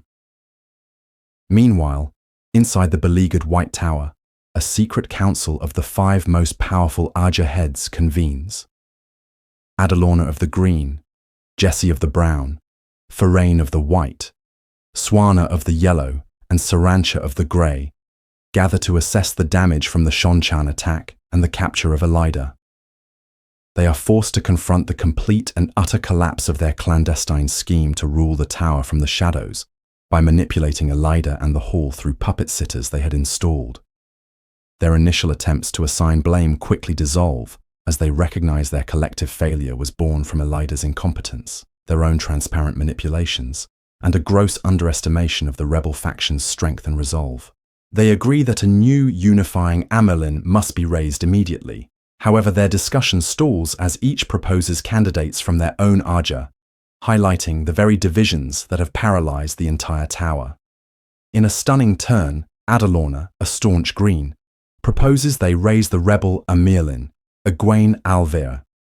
She passionately argues for Egwene's candidacy, citing her legendary defiance of Elida, her heroic actions during the raid, and the immense loyalty she commands. After a tense debate, the other Aja heads agree, recognizing that in order to heal their broken institution, they must abandon their quest for behind-the-scenes power and instead support a leader of genuine, undeniable strength. Elsewhere in the rebel camp, Siwan Sanche waits anxiously outside the Hall's meeting tent, bracing for Egwene's wrath. She is joined by Gareth Bryne, and the newfound comfort of their warder bond is a steadying presence. She confides in him her fear that she has permanently lost Egwene's trust, but she remains resolute in her decision, believing the rescue was necessary to prevent the rebel army from fracturing. Bryne offers a keen insight into her character, suggesting her sense of honor is so self-demanding that it allows her to justify breaking any lesser oath for what she perceives as the greater good. He then makes his second, long-awaited demand of her as part of their bonding. He asks her to marry him, but with the condition that she will only do so after she feels her duty to the world is finally complete. Siwan is left momentarily speechless, overwhelmed by a giddy affection that confirms the depth of their connection. The chapter culminates as Egwene addresses the rebel hall. In a bold display of authority, she takes up the oath rod, which she had secretly acquired, and in front of all 12 sitters, she re-swears the 3 oaths, forever cementing her status as a full-eyes Sedai. She then delivers her bombshell. Verin Mathwin had confessed to being Black Aja and had provided her with an exhaustive list of dark friends within the tower. Egwene proposes a radical and painful solution to cleanse their ranks. Every woman in the hall will use the rod to unswear and then re-swear the oaths, after which they must declare they are not a dark friend. As she outlines the procedure, her own keeper, Sheriam, makes a move to channel. Egwene, having anticipated this betrayal, instantly shields her. A tense confrontation ensues, and Egwene uses a clever verbal trap to expose Sheriam as Black Aja. In the ensuing chaos, another sitter, Moria, attempts to flee and is swiftly captured. One by one, the remaining sitters undergo the agonizing process, each proving their loyalty. With a newly unified and terrified Hall now fully under her command, Egwene reveals the final stages of her plan. They will use this same method to systematically purge the entire camp of every known dark friend. To mask their internal purge and to deliver the final, decisive blow, she announces that the assault on Tar Valon will begin that very evening. The motion passes unanimously, sealing the fate of the White Tower in fire and blood. Chapter 44. Sense Unknown. The chapter opens with Nynaeve and Rand al'Thor riding through the grasslands of Meriadoc, engaged in a critical and deeply frustrating argument. Nynaeve passionately advocates for sending military aid to Tarwin's Gap, where her beloved Lan is riding to face a doomed battle against the massing forces of the Shadow. She sees it as a moral and strategic imperative. Rand, however, counters with a chillingly detached logic that showcases his profound transformation. He dismisses a direct confrontation at the Gap as a squandering of strength, viewing Lan's offensive not as a desperate last stand to be supported, but as a convenient diversion. His grand strategy is to allow the Trolloc armies to breach the borderlands, after which he will use his own forces and gateways to strike the scattered invaders from the rear, all while he personally makes a direct strike at Shaiol Ghul. This conversation reveals the immense gulf that has grown between Rand and his oldest friends. Nynaeve is horrified by his cold calculus, which treats human lives, including Lan's, as disposable assets in a larger wargame. She internally struggles with his emotional state, recognizing a dangerous, coiled rage hidden beneath his emotionless exterior, fearing it will eventually devour him. Her own conflict is agonizing. Every instinct screams for her to ride north to be by Lan's side, yet she remains, bound by the terrible knowledge that only by helping Rand can the world itself be saved. Her frustration is a constant simmering force throughout the chapter. Their journey underscores the decaying state of the world. The sky is perpetually overcast, and the land itself seems blighted. They pass a farmstead where the people are not welcoming but openly hostile, armed with makeshift weapons and watching travelers with suspicion. The crops are failing, and an atmosphere of fear and impending violence hangs over the countryside, mirroring the internal storm brewing within Rand. Frustrated by her inability to reason with Rand, Nynaeve's thoughts turn to her only other option, a mysterious plan orchestrated by Cadsuane, which hinges on finding Perrin Aybara. She confronts Rand about Perrin's whereabouts, and while he is initially dismissive, he reveals a cryptic connection between the three of them. He also demonstrates a new, unnerving insight by easily seeing through Nynaeve's attempt to hide her true motives. The central event of the chapter is the meeting with the Borderlander delegation.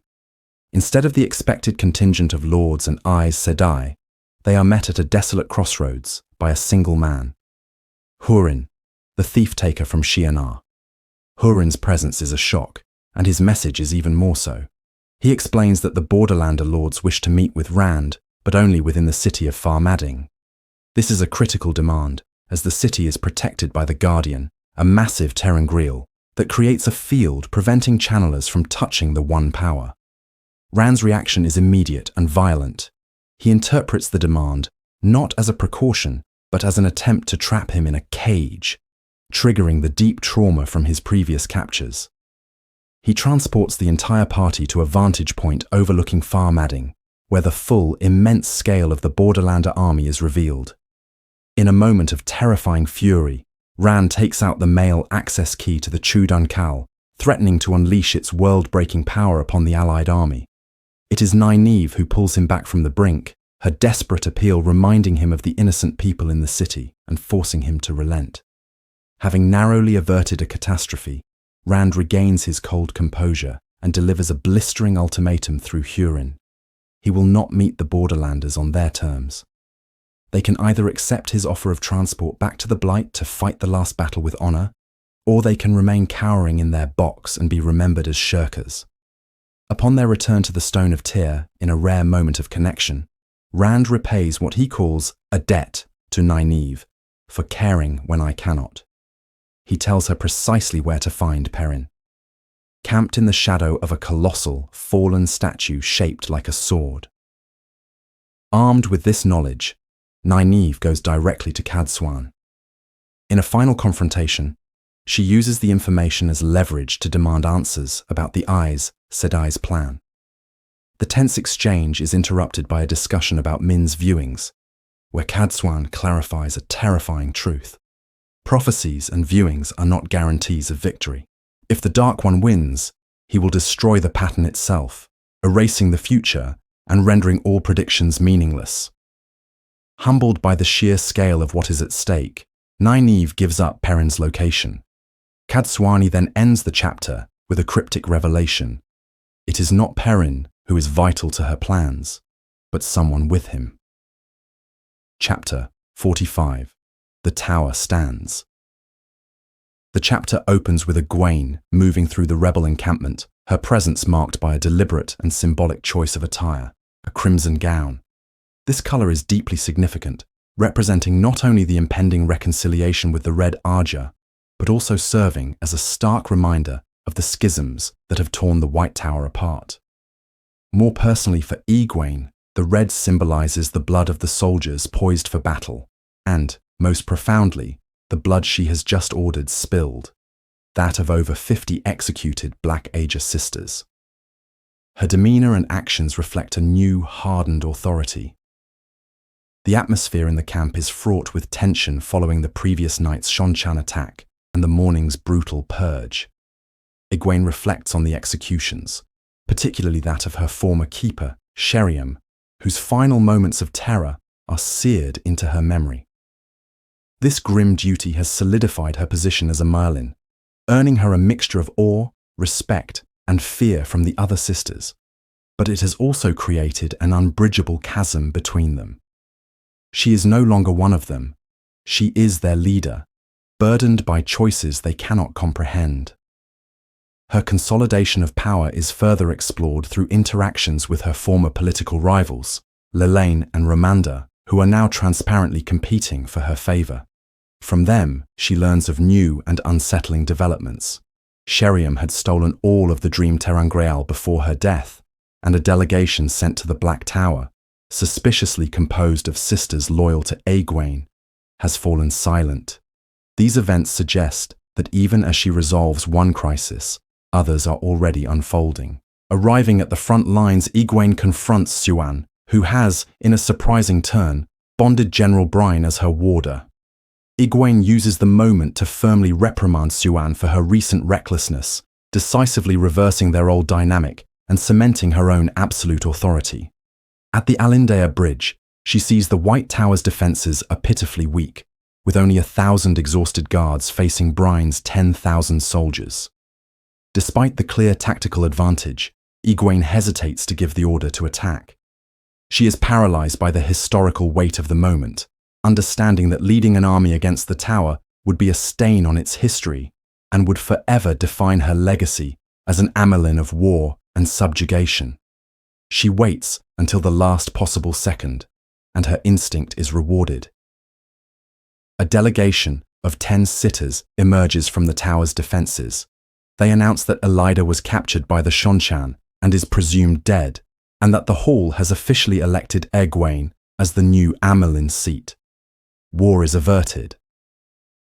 Egwene accepts their terms, and the chapter concludes with the powerful image of her riding across the bridge, her red ribbons flying toward a tower that is wounded and bleeding, but still standing, ready to be united under her command. Chapter 46. To be forged again. Egwene's return to Tar Valon is not merely a crossing of a bridge, but the immediate assumption of command.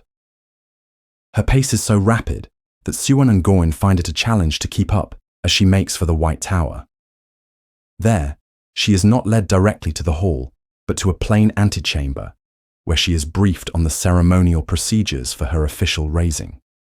Egwene understands the critical importance of this second ceremony. Her first raising in Saladar was an act of rebellion, and to truly unify the tower, she must be legitimized in the eyes of the women who remained loyal. She firmly overrules Siuan's objections, demonstrating that her priority is the stability of the institution over the feelings of her former faction. Before entering the hall, she addresses practical matters, receiving updates on the city's state after the Shonchan retreat and issuing a crucial order. The rebel Aes Sedai are to assemble and prepare a formal apology for their schism. This is her first major act in establishing a new order, one where she is not the leader of a rebellion, but the Emerlin of a whole, if fractured, White Tower. In a brief but emotionally charged moment, she dismisses Gorn, signaling that her public duties must now eclipse her personal entanglements. The hall of the tower itself is a reflection of its broken state. A gaping hole in the wall looks out upon Dragonmount, a stark physical wound mirroring the tower's internal divisions, which are represented by the many empty chairs of sitters who are missing, fled, or dead. The ceremony begins, but Egwene seizes control of the proceedings with an audacious interruption. She halts the ritual to demand the presence of Sylviana Brehon, the imprisoned former keeper from the Red Aja. During the ceremony, Egwene reflects on the motivations of the sitters, seeing past their serene masks to the fear and political desperation that led them to choose her. They need stability, and she is the only consensus they could reach. Once formally raised, with the seven-coloured stole placed upon her shoulders, Egwene unleashes her full authority. She delivers a blistering condemnation of the hall, holding the sitters accountable for their cowardice and inaction under Elida, for allowing the tower to crumble. She shames them into silence, stripping away their pride. Then, in a masterstroke of political genius, she pivots to Sylviana. Instead of punishing her, Egwene praises her as the only one who dared defy Elida and offers her the position of Keeper of the Chronicles. This single move is designed to heal the deepest rift in the tower, extending an olive branch to the hostile Red Aja and securing a capable administrator. Finally, Egwene addresses the assembled factions in the Great Square. She does not hide their failures, but confronts them directly, framing their division not as an end, but as a necessary shattering before a great reforging. She promises to rebuild the White Tower into something stronger than ever before, a weapon ready for the last battle. Her powerful speech transforms their shame into a promise of future glory, igniting hope and earning a roar of approval that, for the first time, unites the voices of both former rebels and loyalists. Chapter 47. The One He Lost. The chapter opens with Rand al'Thor in a state of deep agitation following his failed negotiations with the borderland rulers. It is not their transparent attempt at manipulation that unnerves him, but a more profound, nameless disquiet. He stalks the winding alien corridors of the Stone of Tyr, a fortress he feels is as unnatural as he is.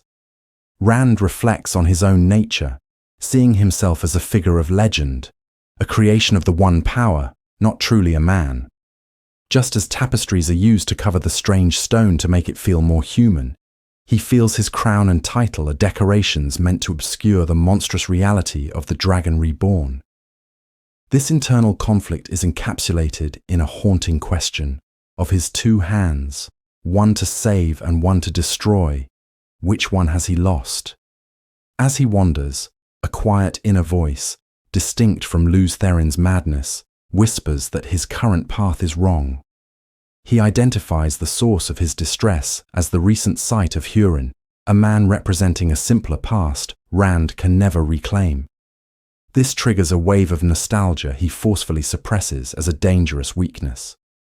His journey leads him to the heart of the stone, the empty chamber where Callandor once hung. He dismisses the sword as a flawed weapon, a cage requiring a woman's control, finding greater comfort in the access key to the Chwedan Kal he carries. He grows frustrated with the prophecies, which he views as the ultimate prison for focusing on the inferior sword while ignoring the immense power he already wielded. Rand's anger builds, fueled by the defiance of everyone around him, the Borderlanders, the Shonchan, and most of all, Cadswan, who manipulates events from the shadows. His rage crystallizes into a terrifying resolution. He will use the access key to obliterate the Shonchan army, removing the threat before he faces the Dark One. As he prepares to act, a memory from Lu's Therin surfaces, identifying the very hallway he stands in as the location of his first great failure, his attempt to resurrect a dead child. For a moment, he yearns for Moiraine's lost guidance. Returning to his chambers to begin the assault, Rand is stunned to find his father, Tam, waiting for him. The reunion is intensely awkward, a collision of Rand's past and grim present. They speak of old times and new realities, but the fragile connection shatters when Tam reveals Cadsuane orchestrated his visit. Perceiving this as the ultimate violation, the weaponizing of his father's love, Rand's control breaks. He seizes Sidon, violently throws Tam to the floor, and begins to weave balefire. Only the look of absolute terror on his father's face stops him. Utterly horrified by the monster he has become, Rand opens a gateway and flees, leaving the man who raised him trembling on the stone floor. Chapter 48. Reading the commentary. The chapter opens within the suffocating confines of Cadsuane's chambers, where a palpable tension hangs over Min and a collection of Aes Sedai. They are all engaged in meaningless tasks to distract themselves while they await the result of the critical reunion between Rand and his father, Tam al'Thor.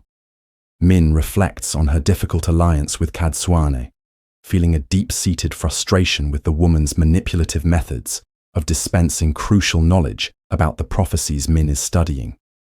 Her focus is on a particular line from a commentary concerning a blade of light and the phrase, "the three shall be one." Rejecting the traditional interpretation of three unified kingdoms as flawed, Min theorizes it must relate to the proper use of the sword Kalandor. To her surprise, Cadsuane confirms this unconventional analysis, revealing her own research determined that the sword can only be safely wielded by a circle of 3 people. The conversation is interrupted by the condescension of another Aes Sedai, Beldine, whom Cadsuane promptly humiliates, causing her to storm out of the room.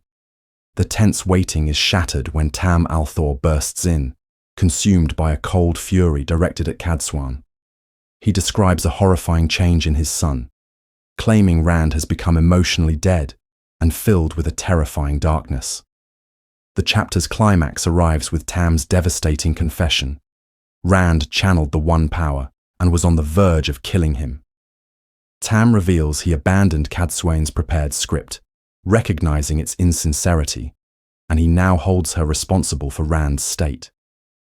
When Cadsuane attempts to intimidate him with the power, Tam calmly calls her a bully, a verbal blow that proves surprisingly effective. As the women begin to argue and assign blame, Min offers the most insightful conclusion, that they are all at fault for trying to manipulate Rand. Finally, Min feels Rand flee through the bond, and Tam confirms he saw Rand open a gateway to a distant city. Min identifies it as Ebu Dar, and the chapter ends with the dreadful realization that Rand has gone to unleash his rage upon the entire Shonchan army. Chapter 49, Just Another Man. The chapter follows Rand al'Thor as he moves incognito through the city of Ebu Dar, his presence entirely unnoticed. He is deeply troubled by the discovery that the city is not suffering under Shonchan rule, but is instead peaceful and orderly. This stability is a direct contradiction to his belief that his enemies should preside over a land of misery. He observes the Tinkers, who for the first time in their history are experiencing safety and purpose under the protection of a ruling power, a painful contrast to the fact that Rand's own loved ones fear him. Consumed by a visceral self-hatred for his recent attempt to kill his own father, Rand struggles with the notion that he must become harder, an unfeeling weapon for the world.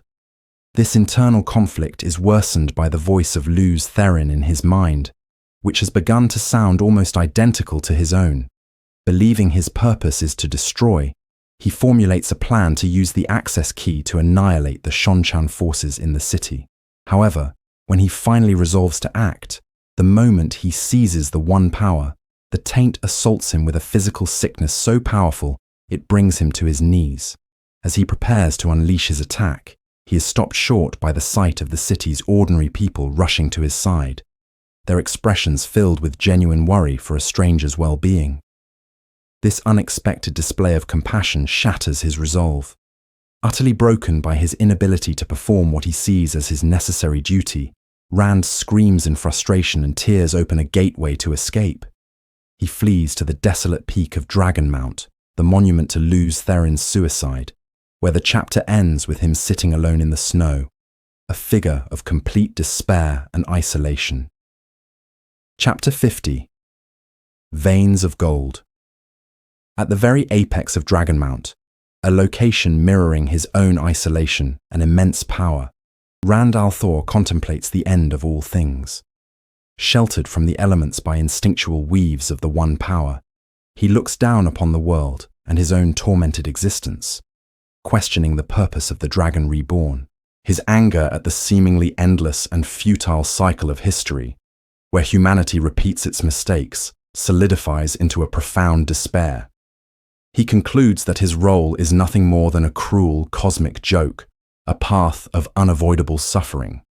The weight of his past failures, especially the deaths he holds himself responsible for, has crushed his attempt to become an unfeeling weapon. Deciding that existence itself is a punishment, he embraces a final, terrifying solution. Channeling a cataclysmic quantity of the One Power through an access key, he prepares to unmake creation itself, believing total annihilation to be an act of mercy. On the verge of unleashing this ultimate destruction, a moment of perfect clarity arrives from Lews Therin's voice, suggesting that rebirth is not a curse, but a second chance. This epiphany shatters Rand's nihilism, revealing a new reason to fight, to love again, and to succeed where he had previously failed. He turns this immense power back upon its source, destroying the great Sa'angreal, and in the sudden calm, finds himself whole and sane. The integration is complete, and a true, pure laugh escapes him for the first time in ages. Epilogue, bathed in light. The chapter opens with Egwene, the newly raised Amelin's seat, working late in her study. The room has been deliberately stripped of all personal effects belonging to her predecessor, Elida, leaving it stark and bare. This emptiness serves as a canvas for Egwene's new reign, but also as a reminder of the monumental task of cleansing the White Tower. Her first order of business involves sifting through Elida's confiscated possessions, searching for hidden clues to schemes that might still threaten the tower. Her immediate work involves reviewing reports from her new keeper of the chronicles, Sylviana. The choice of Sylviana, a formidable Red Sister, is a calculated political move to foster peace with the Red Arja, though it has already earned Egwene letters of disapproval from her former allies, Ramanda and Lelaine. This detail immediately establishes that while Egwene has won the ultimate prize, her leadership will be a constant battle against entrenched political rivalries. The reports deliver grim news. A significant number of Black Arja sisters, approximately 60, managed to escape the tower in the chaos following the Shonchan raid, and before Egwene could secure her position. This mass exodus includes dangerous figures like Alviarin. Egwene reflects on her own actions in the rebel camp, where she exposed and captured the Black Aja there, concluding that this necessary move almost certainly tipped off the Dark Friends in the tower, allowing them to flee. She also reviews the difficult but essential steps she has taken to consolidate her power and purify the institution, executing the Black Aja she did capture, and forcing every single sister in the tower to re-swear the 3 oaths on the oath rod to prove their loyalty. This leads to the chapter's central mystery, the location of the Forsaken Mesaana, who was believed to be hiding within the tower. Since every sister present has now been proven not to be a Dark Friend, Egwene is left with a deeply unsettling puzzle.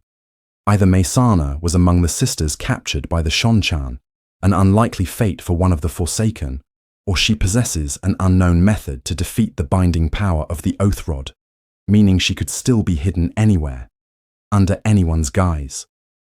This unresolved threat casts a long shadow over Egwene's nascent authority. Just as she contemplates this chilling possibility, Sylviana interrupts to show her something of great importance.